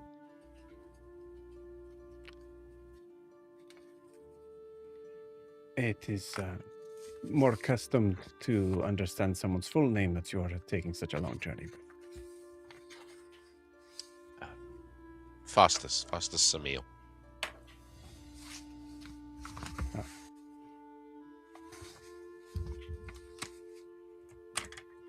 High Cantor Macron. And you see him turn and walk at that.